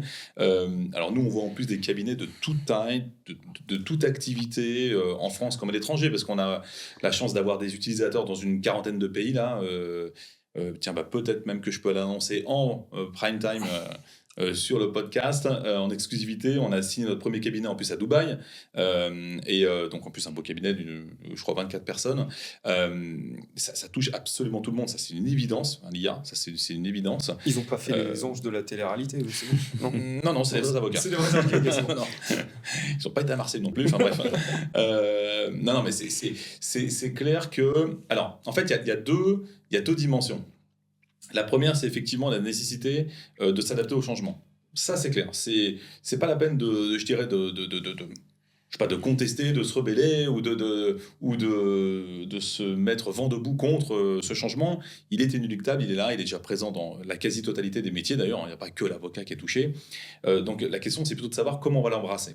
Par contre, moi, je pense qu'il y a un deuxième vecteur qui est là, et hyper positif pour l'avocat, c'est que l'IA, notamment appliquée au métier de l'avocat, a besoin de l'avocat pour fonctionner. C'est-à-dire qu'il a besoin, même je vais même aller plus loin, il a besoin des données, des datas de l'avocat pour être efficace. S'il n'a pas les datas de l'avocat, c'est approximatif. L'avocat ne peut pas se permettre d'être approximatif, c'est impossible dans son métier. C'est comme dire à un médecin, je sais pas, vous prenez plutôt 200 mg ou 400, sachant qu'à 1 gramme par exemple de paracétamol, on décède. Donc voilà, c'est un peu important. Là, un avocat qui va citer un article en référence qui n'est pas le bon, qui va citer une date qui n'est pas la bonne, bref, ça n'est pas possible. Donc ça, c'est l'énorme avantage pour l'avocat et l'avocate, c'est que leurs data sont essentielles. Mais donc, ça veut dire aussi que c'est ceux qui vont s'en saisir le plus tôt qui vont prendre l'avantage concurrentiel sur les autres. Et c'est ce que disait David, c'est qu'il y a des cabinets, clairs, ça c'est une certitude, qui vont disparaître parce qu'ils n'auront pas su saisir cette opportunité. Et si on va plus loin, et moi je le vois de mon point de vue marketing, c'est pas en soi l'IA qui va faire disparaître le cabinet. C'est pas parce qu'un cabinet aura l'IA et pas l'autre qui va disparaître. En fait, c'est le besoin de l'utilisateur final qui a été propulsé par l'IA. Alors, je vais expliquer mon raisonnement. C'est, on vit dans une société où tout s'accélère. Amazon a contribué largement à ça. Si tu commandes quelque chose, tu t'attends à l'avoir le lendemain. Mais pour les sociétés de services, c'est la même chose. Et l'IA n'a fait que faire ce truc-là depuis 2 ans, depuis l'arrivée de ChatGPT, c'est accélérer le rendu des prestations de services et des prestations intellectuelles. Et où je trouve intéressant l'IA pour les avocats, c'est que l'IA adressée au juridique va permettre aux avocats de produire plus vite des choses qui étaient censées être plus longues et donc répondre à un besoin des justiciables, d'immédiateté des justiciables. David, je me repose plus sur toi là-dessus, sur cette évolution-là. Est-ce que tu as senti justement cette accélération, ce besoin de tes clients d'avoir plus vite, enfin voilà. Là où je suis parfaitement d'accord avec toi, je pense que si certains cabinets ont vocation à disparaître, c'est parce qu'ils n'ont pas été capables, si tu veux, d'embrasser cette évolution et en définitive de s'adapter. Ouais. Ça, c'est le premier sujet. Le deuxième sujet aussi, c'est que le métier de l'avocat, ou le métier finalement de juriste, parce que ça vaut aussi pour les juristes, l'IA s'adapte parfaitement à ces métiers. Parce qu'il ne faut pas oublier que la réalité juridique de l'avocat, c'est évidemment, il y a un travail où l'avocat met en avant toute sa valeur ajoutée dans les négociations. Moi, je vois le nombre de closings que l'on fait au cabinet, mais il y a aussi des tâches qui ont moins de valeur ajoutée, qui sont extrêmement répétitives, qui sont aussi extrêmement chronophages. Il faut voir, quand on prépare des closings, le nombre d'avocats qu'on va mettre à contribution pendant des heures. Là, je pense que l'IA, de manière générale, est quand même un outil qui est parfaitement adapté au monde juridique. Donc, évidemment, la conséquence, c'est qu'on ira beaucoup plus vite, que grâce à ça, on pourra closer des opérations beaucoup plus rapidement, qu'on pourra soulever un certain nombre de coquilles d'erreurs instantanément, et en fait, on ne retardera plus les closings. Et bon, les clients, je ne te cache pas que, évidemment, le processus est déjà en cours. Et bien sûr, entre ceux qui considèrent que avec l'IA, ça ira beaucoup plus vite, j'en suis certain. Donc, ça va être un accélérateur, mais il ne faut pas oublier que le chef d'orchestre restera l'avocat et que si celui-ci n'est pas là, je veux dire, le raisonnement juridique derrière tout type de dossier, je veux dire, il faut quand même qu'il y ait quelques professionnels autour de la table. Donc, même si ça va accélérer le processus, même si évidemment l'effet boule de neige, c'est que finalement, les clients seront systématiquement en demande d'aller plus vite parce que c'est déjà le cas. Et ça va pas être s'arrangeant. Il faut que le chef d'orchestre reste bien à tout coordonner et ça ne peut être que l'avocat à chaque fois. C'est marrant ce que tu dis. Je crois qu'il y a 9-10 mois, j'avais fait un post de prospective avocat où j'expliquais que l'IA allait certainement générer une contraction des acteurs du juridique. C'est-à-dire que les gros cabinets allaient certainement réussir à préempter avec plus de moyens l'IA et donc créer des outils qui vont aussi changer la façon dont les cabinets vont staffer et l'employabilité et la marque employeur. Ce que tu dis sur les activités chronophages et répétitives des avocats, c'est un mal-être dans la profession, notamment chez les jeunes avocats qui rentrent dans des cabinets pour faire systématiquement la même documentation, tu vois, les mêmes documents, des copier-coller bêtes et méchants. Et ce truc-là conduit à une vraie démission là aujourd'hui dans la profession. Et les cabinets, donc là on voit encore plus loin, tu vois, les cabinets qui intègrent ça dedans, en fait, ça va aider aussi les jeunes collaborateurs à mieux vivre ce métier d'avocat qui peut être dur au départ. Surtout que tu vois, les attentes entre qui on était, nous, en tant que jeunes travailleurs il y a 15 ans, et aujourd'hui, les attentes de ceux qui arrivent sur le marché du travail sont quand même complètement différentes. Nous, tu nous disais, bah ouais, t'es là à 8h, tu repars à 20h. En stage, on râlait pas et on le faisait, quoi. Et aujourd'hui, les attentes en termes de besoins entre la vie de famille, entre ta vie privée et le taf, je pense que voilà, il y a aussi la notion d'employabilité et de marque employeur qui va rentrer dedans et qui va jouer dans la contraction du marché, de la disparition de certains acteurs historiques au profit de cabinets émergents qui sont bien moins anciens, mais avec voilà, une plus grande facilité pour recruter des gens, etc. Mais on peut aussi intégrer la notion de facturation, parce que c'est vrai que les clients vont aussi te dire, mais attends, si maintenant vous y passez 20 secondes, bon, j'exagère volontairement le trait, mais si vous y passez 20 secondes, vous pouvez plus me facturer 4 heures comme avant. Ce que je veux dire par là, c'est qu'à travers cet exemple, c'est cette innovation, si elle est d'origine technologique, va avoir des impacts qui vont nécessiter, pour la plupart des cabinets d'avocats, de repenser plus globalement. Tu parlais de marque employeur, d'employabilité, de concurrence, mais aussi donc de facturation. Ça va nécessiter une réflexion vraiment plus globale sur la façon dont on intègre cette innovation, la façon dont on la met en œuvre, de repenser aussi plus globalement son positionnement, son organisation interne. Mais ceci étant, c'est vrai aussi, je parle d'un cabinet d'avocats, mais si je reparle de Jarvis, si on se regarde nous-mêmes, ça a déjà des impacts au niveau des développements, du code, révision de code, tests automatiques. En fait, ça impacte toutes les sociétés, toutes les entreprises, parce que l'IA permet de générer des quantités absolument faramineuses de données, de permettre des productions et d'une qualité incroyable. Et d'ailleurs, par rapport à ce que tu disais, moi, je vais peut-être avoir une lecture un peu différente. Au départ, je pensais qu'effectivement, les très gros cabinets d'avocats allaient effectivement en plus investir lourdement et pouvaient préempter le marché. Je pense que, à la réflexion, justement, l'IA bien utilisée, bien employée avec les bons outils et une bonne organisation générale au sein du cabinet permet justement aux petits cabinets de se démultiplier. Là où avant, on fallait embaucher comme des foufous avec des frais de fonctionnement extrêmement chers, des augmentations de frais fixes avec les bureaux, tout ce qui va bien, etc. L'IA te permet de te démultiplier. Là où avant, il fallait des heures et des heures pour justement préparer tes posts LinkedIn, n'est-ce pas? Tu l'as bossé pour le savoir. Si demain, on utilise un super Novia, en 15 minutes, c'est fini pour un mois de communication. Demain, faire une vidéo, typiquement, ça peut être la même chose pour un cabinet d'avocats. La traduire en anglais, en allemand, je sais pas moi, espagnol et autres, c'est quand même phénoménal.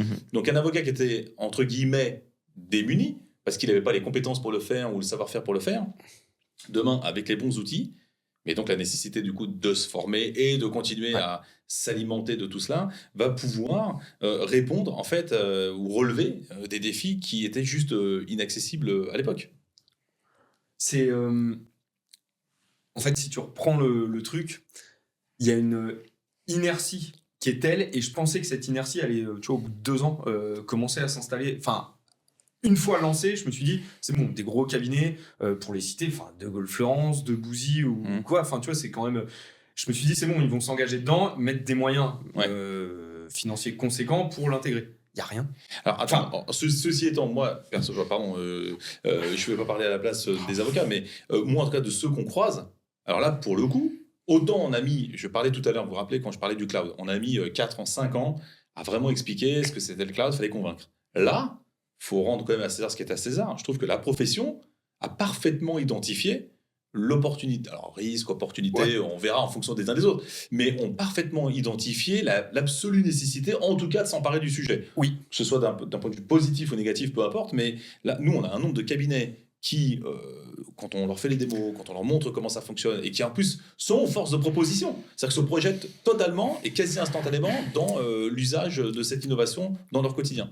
Je tempère mon propos sur l'inertie. C'est l'inertie à lancer les associés et à lancer les projets en interne. Où tu vois, justement, les petites structures ou les structures de taille moyenne ont beaucoup plus d'agilité. Et c'est là où, par rapport à ce que j'ai écrit il y a 1 an, je pense que en fait, le prisme il est un peu différent. C'est que c'est des acteurs émergents, tu vois, des cabinets qui ont 10 ans, comme toi, David, qui peuvent profiter de ce truc-là et remonter rapidement dans les trucs. Comme toi, Alex, t'es pas à l'abri que une jeune pousse arrive dans le secteur juridique, sorte un logiciel avocat qui corresponde exactement à une attente spécifique, tu vois, ou ce truc-là.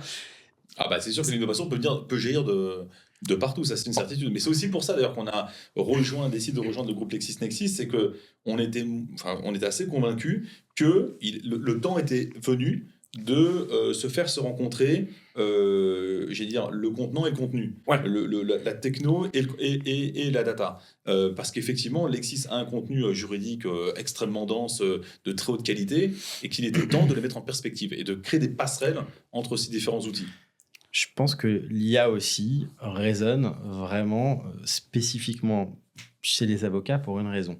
C'est que les avocats aujourd'hui sont contraints par une chose, c'est leur temps.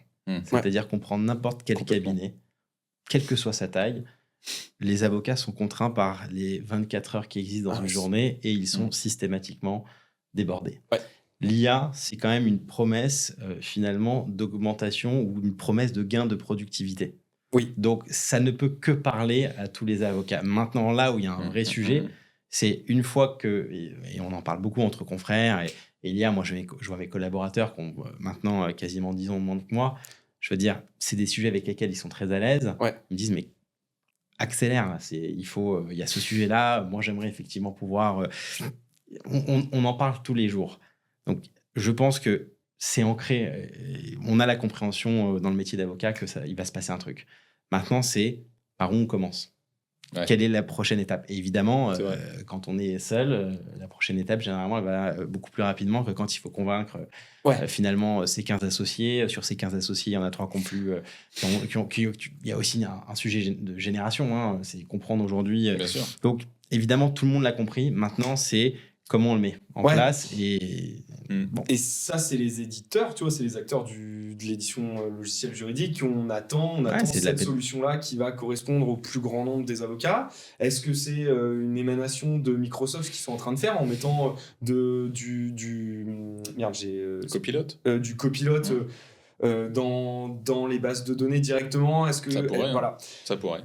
On est quand même encore en grosse structuration autour du marché de l'IA. Il y a beaucoup de... Après, il y a une techno, le RAG, là, qui permet justement de valoriser, encore une fois, le contenu et le patrimoine documentaire de l'avocat. Ouais. Et ça, je pense que c'est la limite de ces gros éditeurs généralistes, Microsoft, Salesforce ou qui vous voulez, ou HubSpot même demain. Parce qu'encore une fois, et ça, je pense que ça, c'est la clé de la survie de l'avocat. C'est que l'avocat doit être parfaitement alerte et vigilant sur le fait de toujours être le propriétaire et quelque part le dépositaire de la data, de ses propres data et de celle de ses clients. Si ça, et c'est là-dessus que nous, on va travailler en tout cas sur les prochains mois et prochaines années, parce que ça va être un travail de long terme, hein. Ça ne va pas se faire d'un claquement de doigts, c'est quand même quelque chose de très dense, mais si ça, les avocats arrivent à préserver ça, donc c'est-à-dire préserver cette confidentialité, sécurité, mais même, j'allais dire, de manière plus simple, la maîtrise de la donnée, et de la coupler donc avec cette innovation et donc les gains de temps et les promesses qui vont derrière, parce que clairement, c'est vrai que quand on reçoit un document de 300 pages et qu'on est capable de l'analyser en 3 secondes et lui poser des questions qui amènent des réponses précises, hein. C'est quand même un autre débat. Mais c'est un gain de temps qui est juste phénoménal. Ouais. Et puis ça permet aussi d'aller tellement plus loin. Pour le reformuler, là où on avait avant un moteur de recherche, aujourd'hui on a vraiment un moteur de réponse. Mais ça fait toute la différence. Avant, il fallait soi-même aller faire l'effort de trouver la bonne réponse dans toutes les sources qu'on nous donnait. Là, aujourd'hui, on nous donne la réponse. Maintenant, évidemment, il faut qu'elle soit fiable, il faut qu'elle soit vérifiable. Mais on a aujourd'hui des résultats qui sont quand même assez bons là-dessus. Et ça doit permettre, je pense, aux avocats de pouvoir se saisir de cette innovation, de pouvoir la mettre en œuvre dans un quotidien réel, qui effectivement aujourd'hui on le voit bien. Enfin de toute façon, tu te rappelles quand tu avais organisé la Paddle Cup l'année dernière, l'Alex Paddle Cup, Alex Paddle Cup, je discutais avec un des cabinets d'avocats qui était participant et qui nous disait mais moi de toute façon c'est pas compliqué le matin. Moi j'ai mon calendrier, j'ai mon planning. Puis le matin 8h15, il y a tout à mettre à la poubelle parce que le téléphone sonne, il y a des référés, je ne sais plus, enfin boum boum boum, et puis voilà. Et en plus ce sentiment désagréable, moi je me mets dans la peau d'un avocat, ce sentiment désagréable d'être toujours entre guillemets en réaction à la remorque du truc et de ne pas faire du travail de qualité. Ouais. Attention, je ne suis pas en train de dire qu'ils ne font pas de travail de qualité, mais c'est le sentiment qu'ils peuvent en avoir parce que d'être toujours à courir après les choses. Alors que là, effectivement, c'est aussi une des promesses de l'IA et de ces intégrations, c'est de pouvoir faire en sorte de redonner, encore une fois, les clés aux avocats. Après, ce que dit David, c'est qu'on n'a que 24 heures dans une journée, et je sais très bien ce qui va se passer avec l'IA, c'est qu'on va augmenter la productivité, oui. Enfin, moi, je le vois, j'écris de plus en plus de posts, mais je suis toujours à la bourre. Enfin, tu vois, c'est toujours compliqué de faire rentrer 24 heures dans 24 heures. Et en fait, ça va être une course infinie. Ça va être une course infinie sur ce truc-là. Ça ne résoudra pas tous les problèmes. Hein. Non, mais intrinsèquement, de toute façon, les avocats travaillent beaucoup. Ouais. Mais il y a tellement de choses à faire aujourd'hui, il y a tellement de portes à aller ouvrir, il y a tellement de manières, finalement, d'aller... permettre à un avocat de gagner du temps. Et c'est vrai, là, je te rejoins sur le fait que mon planning du jour est rarement le planning réel. Ouais. Entre les urgences qui peuvent arriver à tout moment, des sujets. Il faut accepter, à la fois en tant qu'avocat, d'être face finalement systématiquement d'être face à de nouveaux sujets qu'on doit traiter rapidement. En tant que chef d'entreprise, il faut aussi être capable de se dire je vais devoir éteindre quand même 1 ou 2 incendies par-ci, par-là, parce qu'il ne faut pas oublier qu'on a la double casquette. Il est évident que ce gain de temps va nous permettre d'être plus performants. Et en étant plus performants, on travaillera potentiellement plus parce qu'on aura plus de dossiers. Donc, oui, après, c'est une question d'équilibre aussi personnel. Hein. Chacun fera ce qu'il voudra.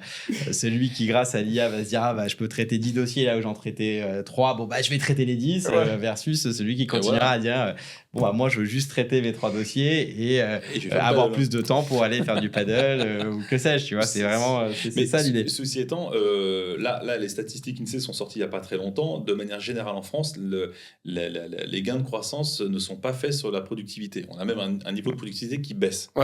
Et ça, c'est pas bon. Ça, il n'y a pas besoin d'avoir fait des grandes études d'économie pour savoir que ça veut dire que donc, ta croissance, elle est alimentée par l'offre et non pas par la production.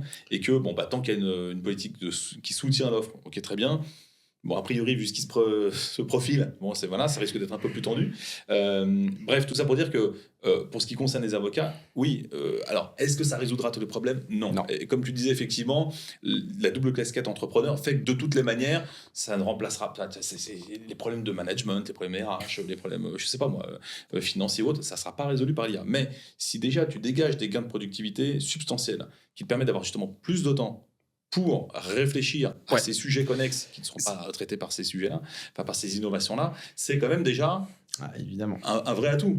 Et même psychologiquement, tu le vis quand même mieux dans ton quotidien parce que tu as plus le sentiment d'être en maîtrise des choses que de les subir, comme on le disait il y a quelques minutes. C'est bien, ça refait un pont sur l'entrepreneuriat et je voulais voir avec vous, tu vois, au quotidien, tu te laisses manger par des choses. Tu as la pression financière, la trésorerie, on va y revenir, qui est un sujet très présent dans les cabinets. Moi, je vois des cabinets qui ont été longtemps dans une logique de croissance, mais c'était une croissance simulée. Tu vois, il y avait toujours plus de cash qui rentrait, mais à un moment, ça s'est cassé la gueule parce qu'il y a eu un appel d'air, le Covid. Ça a été révélateur de beaucoup de mauvaise gestion de trésorerie dans les cabinets. Tu as des cabinets qui n'ont pas été au tapis pendant le Covid parce qu'il y a eu les prêts garantis par l'État, il y a eu beaucoup de choses, mais qui ont été au tapis il y a 2 ans quand on a commencé à rembourser vraiment, etc.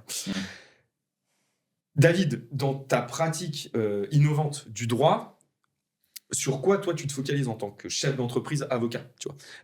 Est-ce que tu regardes tes concurrents ? Est-ce que tu scrutes tes concurrents ? Est-ce que tu regardes ce qu'ils font ? Est-ce que tu n'en as rien à cirer ? Moi, j'en ai rien à cirer très souvent. Je crois qu'Alex, il est un peu dans le même truc que moi. On regarde du coin de l'œil, mais bon, voilà, on va pas trop copier. C'est quoi les trucs au quotidien de chef d'entreprise, avocat, au quotidien ? C'est finalement... Bon, évidemment, c'est plusieurs choses parce que des choses à traiter en tant que chef d'entreprise, ça va être comment on fait évoluer son cabinet. Moi, j'aime bien, alors bizarrement, et j'en parle souvent avec mon associé, on considère qu'on n'a pas tant de concurrents que cela sur le marché parce que le marché des cabinets, nous, on n'est pas un cabinet hyper spécialisé. On a évidemment beaucoup d'avocats et beaucoup de cabinets d'ailleurs qu'on adore qui ont choisi vraiment des niches où eux ont développé une activité par rapport à un secteur hyper spécifique, mêlant évidemment l'usage de l'innovation, des nouvelles tech, etc. Nous, on reste un cabinet d'avocats pluridisciplinaire. L'idée, c'est de ne pas avoir de spécialisation sectorielle. Et alors, évidemment, on a des avocats qui ont l'habitude de traiter dans certains secteurs, des dossiers dans certains secteurs, mais on n'a pas cette spécialisation sectorielle.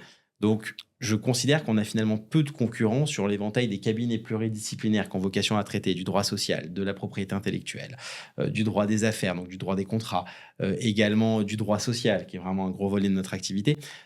Aujourd'hui, et mêlant une dose à la fois d'innovation, on a développé évidemment des outils en interne, on n'a pas tant de concurrents que ça, mais pour autant, moi, j'adore voir ce qui se fait ailleurs. C'est-à-dire que j'adore voir comment les cabinets d'avocats évoluent, parce que ça reste une profession, il ne faut pas oublier qu'il existe une déontologie. La déontologie, c'est à la fois une arme, mais pour beaucoup, c'est parce qu'on ne comprenne pas parfois pas les enjeux, on ne regarde pas suffisamment ce qui se passe. Parfois, évidemment, il y a des textes qui peuvent apparaître comme étant un peu obsolètes parce que le métier se libéralise. Il ne faut pas oublier que cette déontologie-là, elle est hyper importante parce que ça va nous permettre à nous, en tant que chef d'entreprise, de se dire, voilà, aujourd'hui, quelles sont les règles du jeu, voilà ce que font certains concurrents. Ah, ce concurrent-là fait ça, ou ce cabinet a fait ça. Qu'en pense la déonto ? Est-ce qu'on y va ? Est-ce qu'on n'attend pas de temporiser ? Parce qu'évidemment, ce qui a été le cas hein, quand même dans beaucoup. Moi, je connais beaucoup d'histoires de cabinets d'avocats. C'est ce que j'allais dire. Et évidemment, donc, regarder ce que font les autres cabinets, c'est essentiel pour comprendre aujourd'hui, parce que parfois, il y en a un qui va jeter un pavé dans la mare et il va ouvrir la voie aux autres. Ouais, il ne faut pas l'oublier. Est-ce que j'attends de voir s'il se fait défoncer par le CNB ou pas Il y a une réalité. Il y a une réalité, c'est qu'aujourd'hui, il y a beaucoup de cabinets qui soit se sont fait défoncer, soit pas du tout, et qui ont permis à d'autres de se dire « Ok, on y va ». Maintenant, en parallèle de ça, l'entrepreneuriat et la casquette d'entrepreneur, c'est pas que regarder ce que font les autres et avancer, c'est aussi de se dire comment se structure, quelles pratiques faut intégrer. Mais pour une pratique et intégrer une pratique, il faut trouver un humain derrière. Ouais. Et donc, comment est-ce qu'on trouve ses associés ? Compliqué aujourd'hui quand on a un cabinet d'avocats d'aller trouver des associés quand on a un jeune cabinet. C'est-à-dire qu'on n'a pas l'habitude de comprendre finalement quels sont les modèles qui existent. Est-ce que c'est du Eat What You Kill ? Est-ce que c'est d'autres modèles ? Moi, je n'ai pas appris ça à l'école. Ça veut dire qu'à part, tu vois, essayer de comprendre ce qu'ont fait d'autres cabinets. Donc, je pense que cette casquette d'entrepreneur, il y a 1001 sujets à traiter. Mais pour rebondir spécifiquement, c'est bien de regarder ce que font les autres parce qu'il ne faut pas oublier qu'il y a tellement de sujets que, par exemple, moi, ça m'est arrivé de discuter avec des confrères à moi associés de grands cabinets qui m'expliquaient à la fois la politique de recrutement des associés. Et moi, ça m'a servi mais tellement pour gagner du temps et de dire à mon associé voilà ce qu'il faut qu'on fasse et le mettre en œuvre. Et ce qui est super intéressant, et Alex, après je te laisse la parole sur cette question-là, juste pour nos auditeurs avocats, c'est dites-vous que le cadre déontologique, j'entends beaucoup de fois, non mais moi je peux pas faire du marketing, dans le RIN c'est interdit, etc. Non, en fait, David, toi tu es la preuve de ce truc-là, c'est que le cadre offert par le RIN aujourd'hui et la déontologie de l'avocat, il est largement suffisant pour que les cabinets puissent croître, se développer avec des pratiques digitales qui sont contemporaines. Tu vois, on fait du SEO, de la prospection, du démarchage personnalisé, c'est tout à fait possible et c'est admis par le RIN. Et ça va évoluer positivement encore. Et ça ne peut qu'évoluer. Et c'est ça parce que on comprend, enfin les instances, le CNB comprend aussi que c'est en donnant un peu plus de liberté dans le cadre du RIN aux avocats qu'on peut affronter plus facilement des captains de contrat, qu'on peut se saisir d'un marché, d'aller représenter d'aller reprendre des parts de marché chez les experts comptables, etc. Donc c'est important de dire aussi que le RIN offre un cadre suffisamment large pour faire du business, pour développer au niveau marketing avec des pratiques contemporaines. On revient sur le... Pardon, Alex. Sur la concurrence. Ouais. Écoute, moi j'ai beaucoup évolué sur cette question-là, parce qu'au départ, tu te lances... tu regardes beaucoup, déjà tu fais ton étude de marché, tu regardes beaucoup la concurrence, etc. Et en fait, je me suis rendu compte avec la pratique que c'était finalement mon pire ennemi. C'est-à-dire que tu regardes, tu as les yeux rivés sur ton concurrent. C'est comme, je suis un fan de Formule 1, de course automobile, tu peux pas gagner la course si tu as les yeux que rivés sur ton concurrent. C'est pas possible. Parce que tu vas oublier ta propre course et tu vas oublier ta propre stratégie. Par contre, et là je rejoins complètement David, c'est le partage de bonnes pratiques. Ça, c'est clair. Moi, j'adore rencontrer d'autres entrepreneurs. J'adore aller voir ce qu'on fait dans d'autres secteurs, dans d'autres métiers, chez d'autres éditeurs. Parce que là, effectivement, ça nourrit, ça enrichit, c'est extrêmement intéressant. Mais voilà, non, moi, c'est une course en fait à la fonctionnalité. Aller regarder les concurrents, comme nous dans notre domaine, c'est lui, il fait le RPVA. Lui, il fait le tampon numérique. Lui, nanana.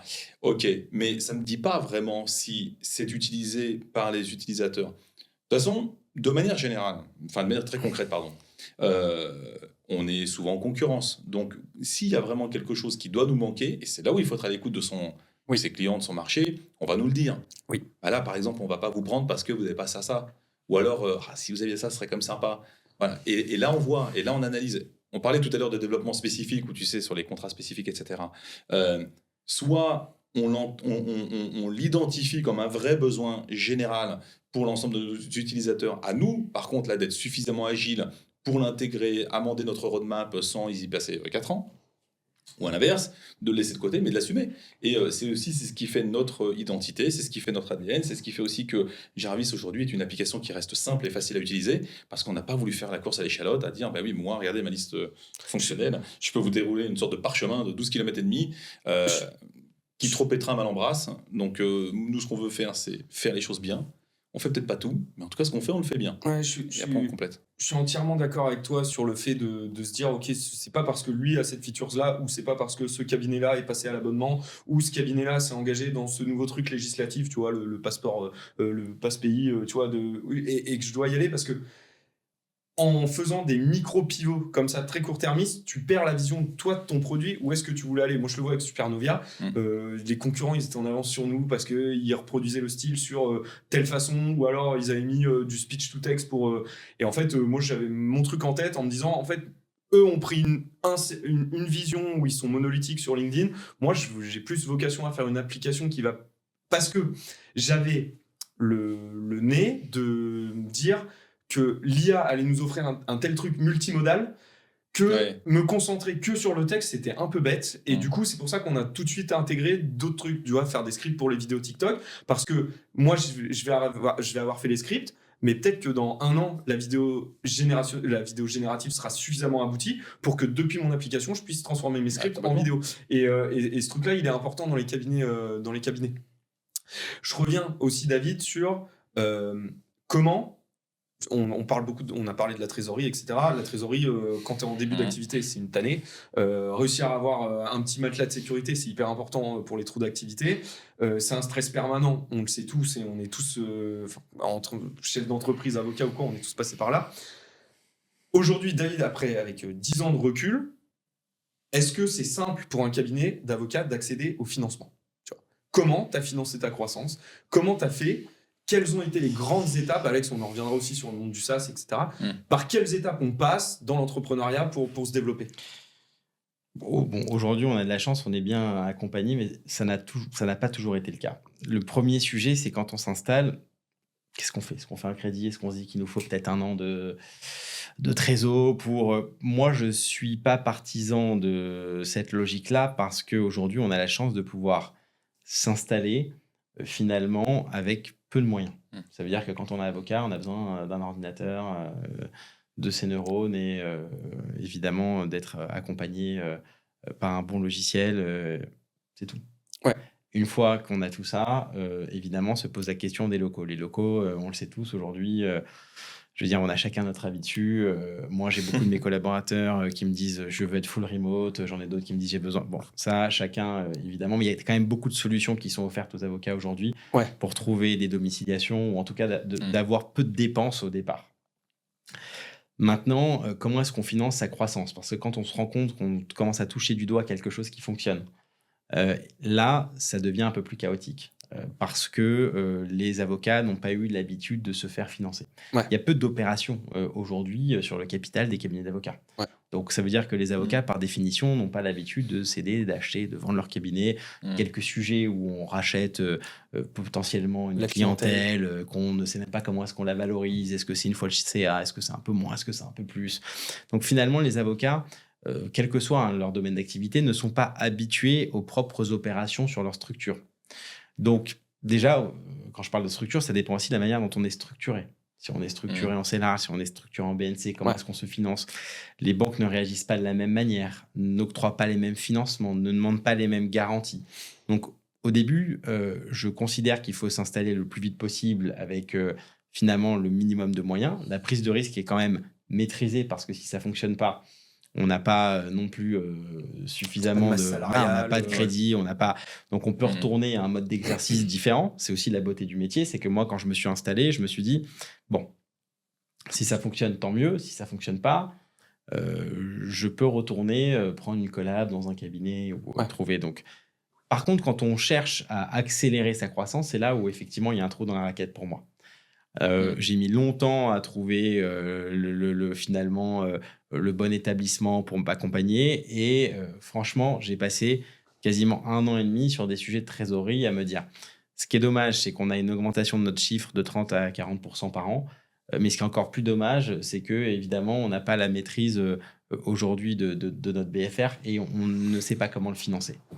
Ça, je t'avoue que je me questionne parfois encore aujourd'hui, même si on n'est absolument plus dans la même dynamique. Mais c'est vrai que quand il a fallu sortir davantage de cette zone de confort, parce qu'évidemment, tu l'as dit, intrinsèquement, on prend des risques. Nous, à chaque fois, on a été à la limite de la prise de risque maximale en se disant, très bien, on sait que si on va plus haut, on se met en risque, donc on ne le fera pas. Enfin, on se met en risque, on se met en danger, parce qu'évidemment... Donc, c'est une question compliquée parce que en réalité, tu vois, je t'ai pas donné la réponse parce que même là, je cherche toujours, tu vois. Donc, c'est vraiment compliqué. il y a eu cette ouverture-là des levées de fonds des cabinets où... alors, je sais même pas où en sont les délibérations du CNB. Il faudrait que je recreuse ce truc-là où il y avait la possibilité d'ouvrir le capital des cabinets. Je sais pas si tu es au fait de ce truc-là, David, mais pour des investisseurs extérieurs, etc. Mais là encore, tu vois, il va y avoir vraiment 2 vitesses. Tu vois, il y a les cabinets qui vont être déjà structurés, qui font du chiffre, qui sont en croissance, qui vont pouvoir lever et accélérer. Ça va creuser encore ce gap-là. Donc, tu vois, je pense que le CNB est assez prudent sur cette question-là parce que ça peut vraiment foutre le bazar dans l'écosystème juridique et ça peut vraiment bouleverser la façon dont on va exercer dans le métier. Donc toi, Alex, dans le SaaS... Nous, on a moins de contraintes, ça c'est clair. Alors, on a moins de contraintes et en même temps, il y a des règles du jeu, on va dire ça comme ça. C'est-à-dire que pour aller lever de l'argent... alors aujourd'hui c'est beaucoup plus compliqué vu le contexte. L'argent coûte beaucoup plus cher et clairement les attentes des investisseurs sont plus du tout les mêmes. Mais même de toute façon quoi qu'il en soit, la levée de l'argent, il faut avoir évidemment la bonne équipe, ça c'est clair. Il faut avoir aussi quelques KPI, donc quelques métriques claires de croissance. D'acquisition, de churn, de LTV, donc de lifetime value, c'est montrer aussi comme quoi le business est résilient et qu'on a une vraie activité économique derrière. Aujourd'hui, la notion de rentabilité s'impose. C'était pas du tout le cas les 15 dernières années qu'on a connues. On cramait du cash. Ah ouais, mais alors justement, je voulais venir, c'est que c'est par contre le côté, il y a 2 pendants à ça. C'est-à-dire qu'on peut lever de l'argent, effectivement, on va ouvrir son capital, mais il y a 2 conséquences directes. C'est déjà, on n'est plus tout seul. Donc, on parlait de liberté au début du podcast. Faut accepter d'en perdre un peu. Et la deuxième conséquence, c'est qu'on va te pousser à dépenser de l'argent. Ça peut paraître complètement... contre-intuitif, mais aux États-Unis, ils te disent if you fail fast. Voilà, donc faut que tu crames. Et le problème, c'est que c'est pas la meilleure des situations pour prendre les meilleures décisions. Parce qu'on va t'encourager, puis tu as plein d'argent. Donc, tu as parfois des centaines de milliers d'euros, parfois des millions d'euros, parfois des dizaines de millions d'euros. Ça dépend évidemment de ta levée. Bon, même si dans la legal tech, on ne va pas se mentir, en France, les levées sont quand même relativement modestes. Ouais, c'est clair. Voilà. C'est clair. Mais c'est un des problèmes d'ailleurs du secteur. Mais donc, tu vas dépenser de l'argent et tu vas le dépenser mal. Et en général, c'est là où ça commence à mal se passer. Parce qu'évidemment, on parle de la levée de fonds. Mais on parle rarement des conséquences de la levée de fonds. Et surtout, tu rentres dans un cycle infini. C'est-à-dire que la seule sortie, c'est l'IPO, enfin, c'est la mise soit la vente de l'entreprise, soit l'entrée en bourse. Je suis entièrement... Et t'en sors plus de là. C'est ça. Parce que ceux qui sont rentrés à ton tour, que ce soit du seed ou de série A, série B, etc., la seule façon de ces gens-là d'en sortir, c'est de refaire une opération en capital. Donc, il y a un côté vertueux. Et après, on revient, pour moi, à la question de l'entrepreneur que tu es, c'est qu'est-ce que tu veux. Et je pense que ça, on n'est pas assez... alors là, pour le coup, avocat comme non-avocat, on n'est pas assez éduqué là-dessus. Parce que les journaux économiques, les news, bref, tout ce qui... On ne parle que de valorisation, on ne parle que de levée de fonds et de taille de levée de fonds. Oui. Ce qui paraît génial. Et t'es puissant parce que ou t'es puissante parce que tu es une entrepreneuse ou un entrepreneur qui a levé 100 millions. En fait, c'est la finalité de cette Mais en fait, levée de voilà, fonds. c'est de se poser la question à quoi ça donne. Est-ce que c'est utile?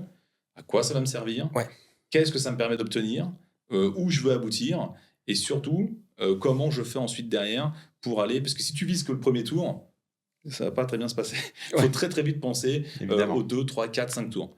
Attention, je ne suis pas du tout en train d'en faire le procès parce que c'est aussi un formidable moyen de valoriser tout le travail qui a été et tous les sacrifices que tu as abattus. Puis c'est aussi le business de David.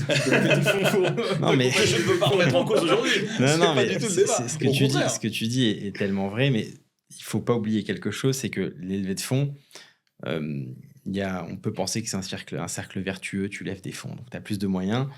De l'autre côté, tu te dilues, donc tu perds petit à petit le contrôle de la gouvernance. Et aujourd'hui, lever des fonds pour lever des fonds, alors c'est de moins en moins possible, et tant mieux, parce qu'il y a quand même une correction du marché qui fait qu'aujourd'hui, on n'est plus dans cette... mais j'ai l'impression que tous les entrepreneurs n'ont pas conscience aujourd'hui de l'implication opérationnelle de l'entrée au capital d'investisseurs. Exactement. Je parle souvent, alors moi j'ai toujours des clients qui me disent il faut qu'on aille vite. Allez, il faut qu'on aille vite, il faut qu'on close. Je lui dis écoute, ce point-là, est-ce que tu te rends compte qu'une fois qu'on a closé, c'est fini. Si tu ne rends pas ce compte-là à cette période-là, tu breaches ton pacte. Donc évidemment, tu ne respectes pas les clauses de ton pacte d'associé, que tu peux te retrouver très emmerdé. Est-ce que tu en as conscience ? Exactement. Donc c'est quelque chose aujourd'hui où évidemment, il faut avoir cette prise de conscience que faire entrer un investisseur qui plus est, qui met parfois beaucoup d'argent autour de la table, ça nécessite une réorganisation de ton temps post-levée de fonds. Et parfois, l'après-levée de fonds ne ressemble plus du tout pour les entrepreneurs à l'avant avec cette espèce de liberté de gestion. Alors, ce que tu dis, c'est d'autant plus vrai, c'est d'autant plus, en plus, j'allais dire, mesurable et quantifiable, vu la période qu'on est en train de vivre. Tous ceux qui ont levé de l'argent avec des valorisations absolument astronomiques en 2021-2022, aujourd'hui, maintenant que le contexte est retourné et qu'ils doivent à nouveau soit relever, et qui ne sont pas à l'heure des BP et des clauses contractuelles du contrat signé lors de la levée de fonds, comme tu sais, c'est exactement ce que tu décris, c'est qu'il y en a qui sortent, pardon là aussi de me parler de manière un peu familière, mais une main devant, une main derrière, et qui n'ont plus rien. Donc effectivement, il faut vraiment... Alors attention, encore une fois, c'est un véritable outil, c'est absolument formidable pour aller se développer, notamment dans des activités. D'ailleurs, c'est même parfois même indispensable. Dans les trucs tu as des activités scalables et qui nécessitent d'abord un Netflix ou autre. Il faut d'abord investir lourdement pour pouvoir ensuite tirer les bénéfices de ta croissance. Mais il faut vraiment se poser la question. Il n'y a pas de honte. Je le dis aux entrepreneurs et entrepreneuses qui nous écoutent, il n'y a pas de honte à ce qu'on appelle être un small giant. Franchement, faire une boîte qui fait 100 millions d'euros, c'est déjà formidable, exceptionnel, et tu peux avoir une très très très très belle vie, tant professionnelle que personnelle.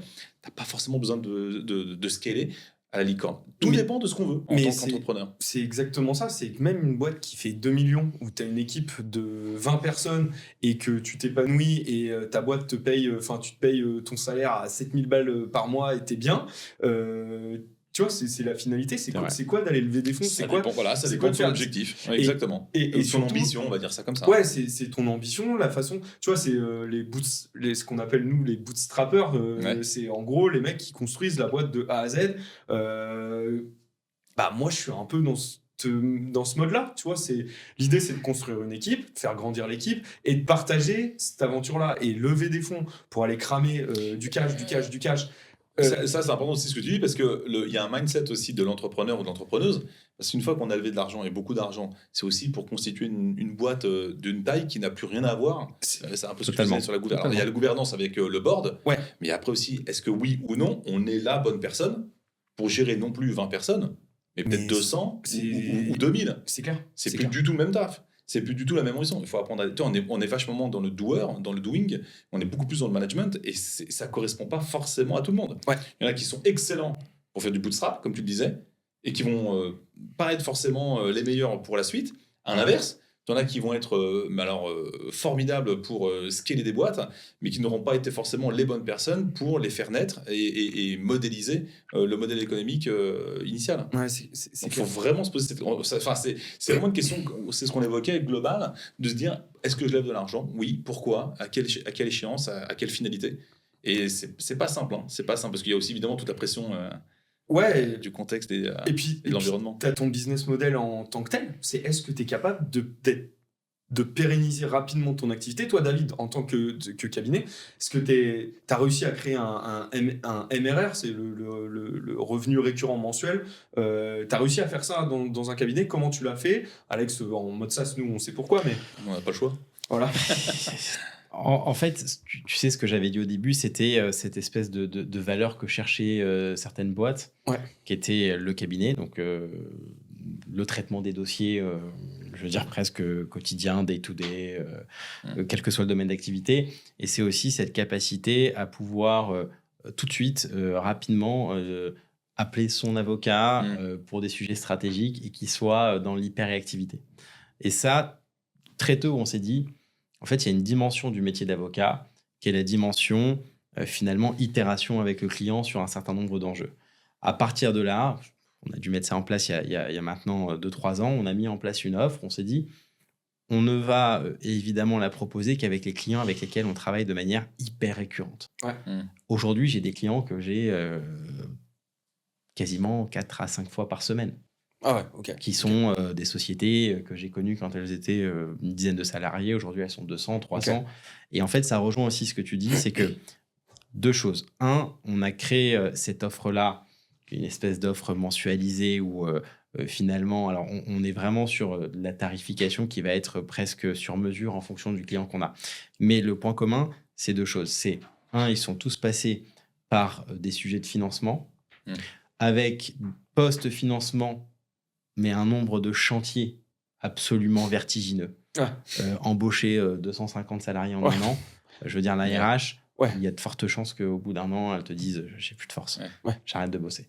Et en fait, nous, on intervient là parce que, on s'est dit qu'on a eu la même croissance que nos clients. Donc finalement, on les a connus et on a évolué avec eux. Et deux, aujourd'hui, ils ont besoin de nous pour justement avoir, un accompagnement dans cette maîtrise de l'hypercroissance. Donc en fait, presque l'offre qu'on a mis en place, c'est finalement l'aide à la maîtrise de l'hypercroissance. Parce qu'on n'accompagne que des sociétés post-levées, post-série A, sur des sujets qui sont hyper, larges, de l'IT, de la conformité, du regulatory. On a une nouvelle offre, mais on ne sait pas si d'un point de vue juridique, elle peut tenir. Ça, finalement, c'est ce qui nous a permis d'avoir un vrai MRR. Et pour revenir, et ça, évidemment, c'est marrant parce que c'est hyper complémentaire avec ce que tu viens de dire, c'est précisément parce que ces sociétés en hypercroissance se retrouvent. Mais il y a des cadavres dans le placard. Tu en veux, tu en voilà. Et c'est là où nous, on s'est dit, il y a un truc à faire. C'est pas possible. On peut pas laisser des boîtes lever des millions d'euros pour finalement être incapable de se staffer dans l'année parce qu'elles ont trop de pression. Faut faire évoluer le produit, faut recruter. C'est impossible. Mais ça, ce serait, honnêtement, tu vois, moi qui suis passé par plusieurs boîtes, ça aurait été génial d'avoir un cabinet d'avocats accessible, disponible. Alors, j'allais dire accessible aussi bien financièrement, sur les horaires que financièrement, parce qu'évidemment, on le fait avec les moyens d'une boîte. Mais c'est vrai, parce qu'on a tellement de questions, et d'avoir une sorte de... Il existe depuis très longtemps des DAF externalisés, mais entre guillemets, l'avocat externalisé ou le cabinet d'avocat externalisé, c'est quelque chose d'assez, même encore aujourd'hui, assez, je pense, méconnu des entrepreneurs. Totalement. Il faut avoir son avocat, mais puis avec toujours ce doute. Tu parlais de transparence tout à l'heure, je te rejoins à 2000% parce que même encore aujourd'hui, on a toujours un peu ce... Tu sais, un peu... pardon, je ne veux pas être trop péjoratif parce que ce n'est pas du tout mon intention, mais tu sais, c'est un peu le syndrome du garagiste. On ne sait pas trop quand il a ouvert le capot. Est-ce qu'il a vraiment travaillé une heure ou... Bref. Et ça, clair. En fait, j'en veux pas dans ma relation avec mon avocat. Comme tu disais, c'est vraiment un vrai rôle de conseil, presque de partenaire, au-delà d'être un élément extérieur de l'entreprise. C'est vraiment un rôle de partenaire parce que c'est des questions qui sont cruciales aujourd'hui. Des conditions les conditions générales d'utilisation, de vente, de propriété intellectuelle, de marque. Il y a tellement de sujets qui se superposent. Mais même sur le social, ça, c'est génial. Même sur le social, tu as un salarié qui fait surtout sur le social. Est-ce que je le vire Est-ce que je vais pas finir sur Balance ta startup? Tu vois, c'est des trucs où quand tu as ton avocat, comment je gère cette situation-là alors que ça peut être en plus hyper préjudiciable très rapidement pour la société tout à fait. Et d'avoir un cabinet accessible. Donc voilà, on va pas en reparler du MRR, mais c'est le nerf de la guerre si tu arrives à générer du récurrent et que chaque année, ton récurrent, en fait, le récurrent installé reste et que tu développes, mais en fait, c'est comme ça qu'il faut penser le truc. Ça me donne de la visibilité. Tu parlais tout à l'heure de trésorerie. Effectivement, c'est le nerf de la guerre de tout entrepreneur. C'est avant le chiffre d'affaires, avant tout le reste, c'est ta trésorerie, parce que c'est l'essence qu'il y a dans le réservoir. S'il n'y a plus d'essence dans le réservoir, on a tous assez vite compris qu'il n'y aurait pas d'avenir. C'est clair. J'ai deux sujets là dans les 10 dernières minutes de ce post. J'arrive plus à parler de ce podcast-là, pardon. Tu vois, il y a deux choses. Il y a la culture d'entreprise. Donc la culture de cabinet aussi qui est importante pour fidéliser tes collaborateurs, ou nous pour fidéliser nos salariés, nos collaborateurs sur la partie SaaS. Et peut-être on finira par nos fails aussi d'entrepreneurs. Tu vois, les bonnes pizzas qu'on a pris, tu vois, ça serait intéressant. Donc, David, peut-être parle-nous de la culture d'entreprise, la culture de cabinet. Comment toi ça paraît comme ça presque antinomique de parler de culture d'entreprise et de cabinet d'avocats. Parce que pendant très longtemps, je me demande si les cabinets d'avocats ont pris conscience qu'il fallait essayer d'instaurer une espèce de culture d'entreprise. La seule culture qu'on avait, c'était la culture de l'exigence. C'était la culture de l'effort. Tu travailles, tu es exigeant, tu es rigoureux. Et finalement, c'est le moteur de tout cabinet d'avocats. Mais ce n'était que ce moteur-là, rien d'autre. Aujourd'hui, nous, on a pris le parti d'essayer de faire de nos avocats aussi des avocats entrepreneurs. Parce que finalement, je pense que l'ADN du cabinet fait que aujourd'hui, il faut quand même qu'on ait des avocats qui embrassent le projet et qui nous ressemblent. C'est différent. C'est difficile d'aller trouver des avocats qui aujourd'hui ont finalement la culture des gros cabinets qui vont se dire on va chez DGS. On en a beaucoup qui sont déjà passés, qui ont déjà fait leurs expériences. Mais aujourd'hui, ce qui va nous différencier, c'est qu'on va essayer d'en faire des entrepreneurs. Comment on va essayer finalement de les intégrer au processus, presque à tous les processus. C'est-à-dire qu'on fait des points facturation avec nos collaborateurs, on les laisse facturer directement les clients, on les intéresse sur un certain nombre de dossiers en fonction de leur capacité à rentrer le dossier, à travailler main dans la main avec le client. Et je pense que c'est hyper important. On les pousse à communiquer, on les pousse à évidemment réaliser tout ce qu'il faut pour mettre en avant le cabinet et mettre en avant les avocats. Et je pense que ça, c'est quelque chose qui a assez bien fonctionné parce que ça fait aussi naître chez nos avocats le sentiment de vouloir être entrepreneur parce qu'ils ne font pas que de la documentation juridique à longueur de temps. Ouais. C'est quelque chose sur lequel on n'a pas beaucoup communiqué, c'est-à-dire qu'il faut venir chez nous pour le comprendre et finalement se dire « Ah, j'en fais en fait plus et je le fais différemment et ça me plaît. » Ouais. Ça, c'est quelque chose sur lequel maintenant on va potentiellement essayer de le mettre en avant parce que il faut faire preuve de pédagogie et c'est sûr que c'est quelque chose que l'on n'a pas encore suffisamment diffusé.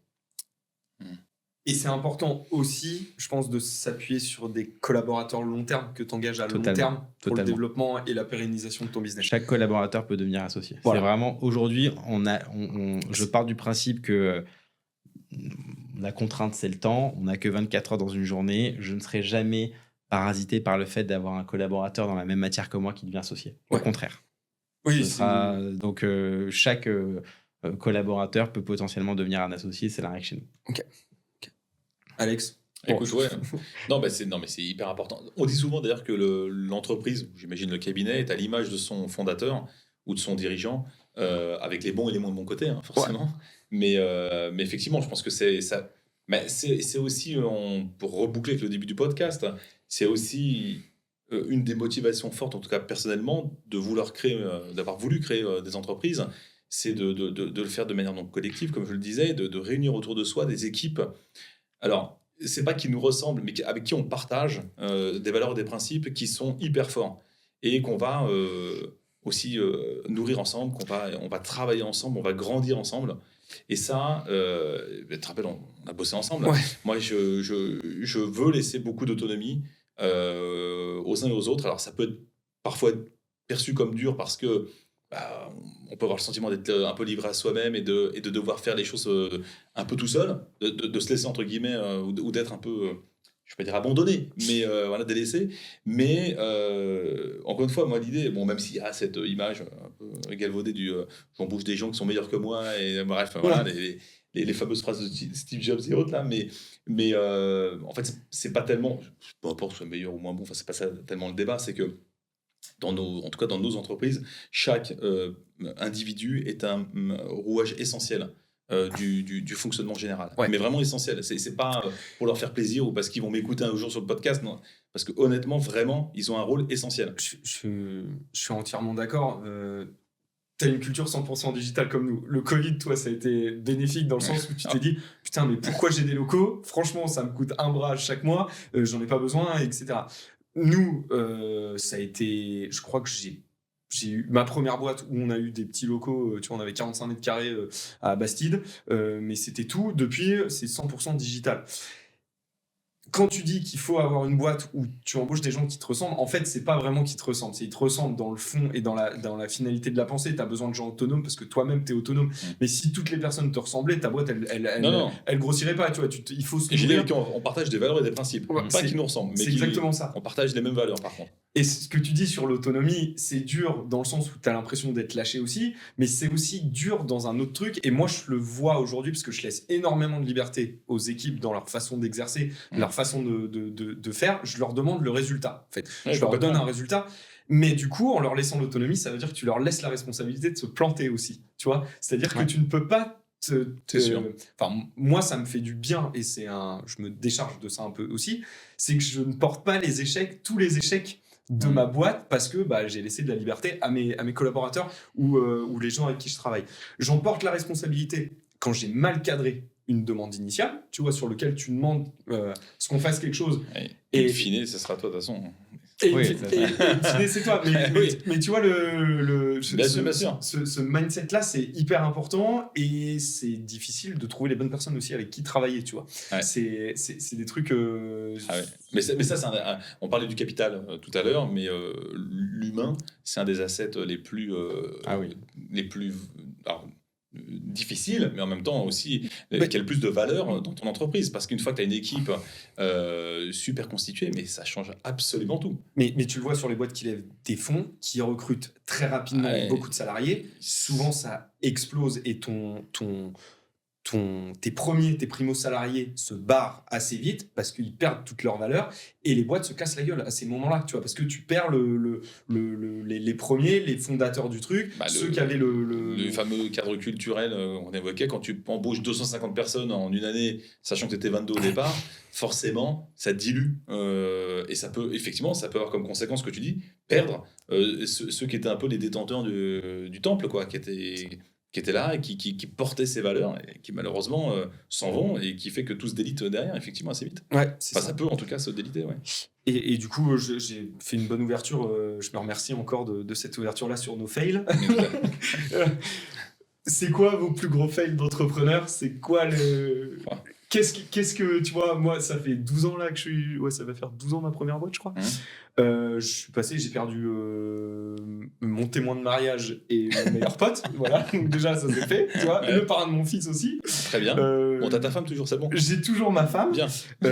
Ensuite, sur ma deuxième boîte, j'ai refait la même erreur. C'est là où tu te dis, putain, les entrepreneurs, des fois, on est un peu cons quand même.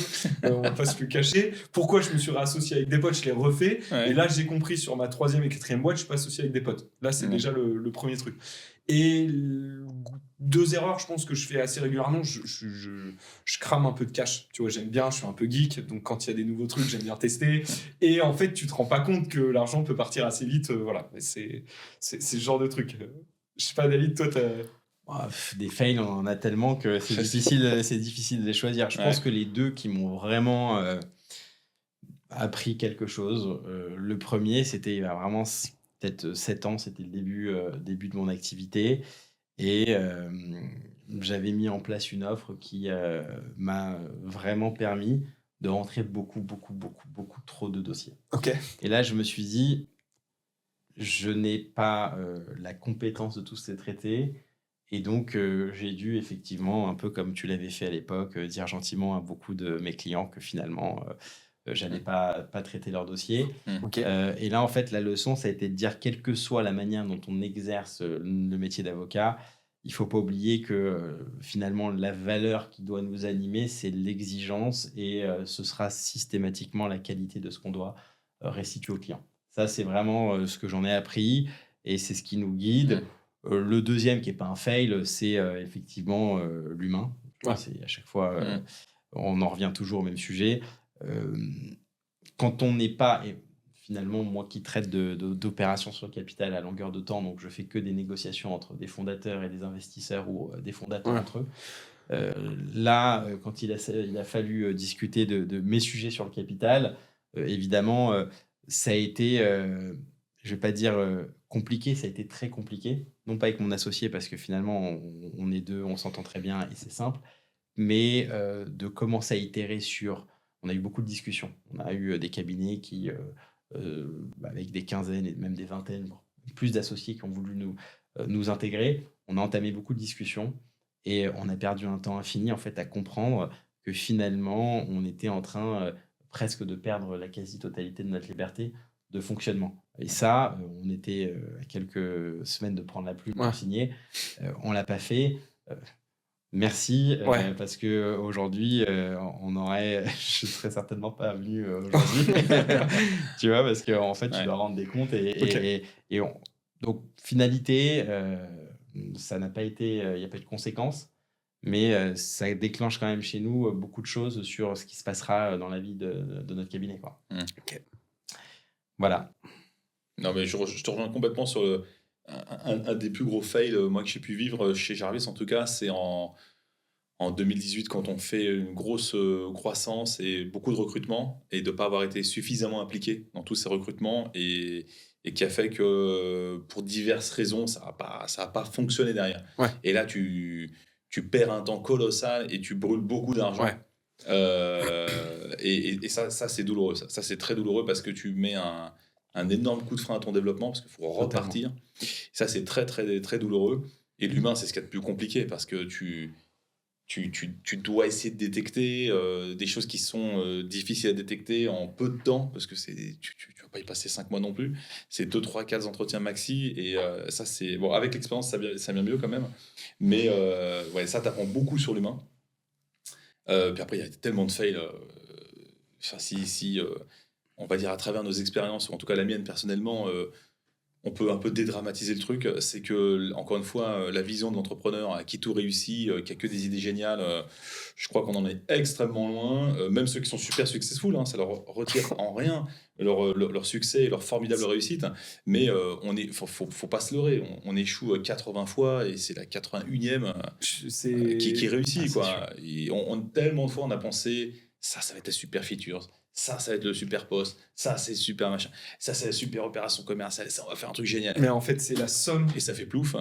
Oui. Et en fait, c'est la somme de toutes ces actions-là qui fait que tes boîtes, elles grossissent, tu vois. Et je suis d'accord avec toi. En fait, tu sais, il y a une image qui tourne pas mal sur les réseaux sociaux en ce moment. C'est un mec qui gravit, qui est entrepreneur, il gravit un premier col. Et derrière, en fait, t'as des cols, t'as 4 cols encore plus haut. Et en fait, c'est la vie de l'entrepreneur, c'est que ça. Tu passes des étapes.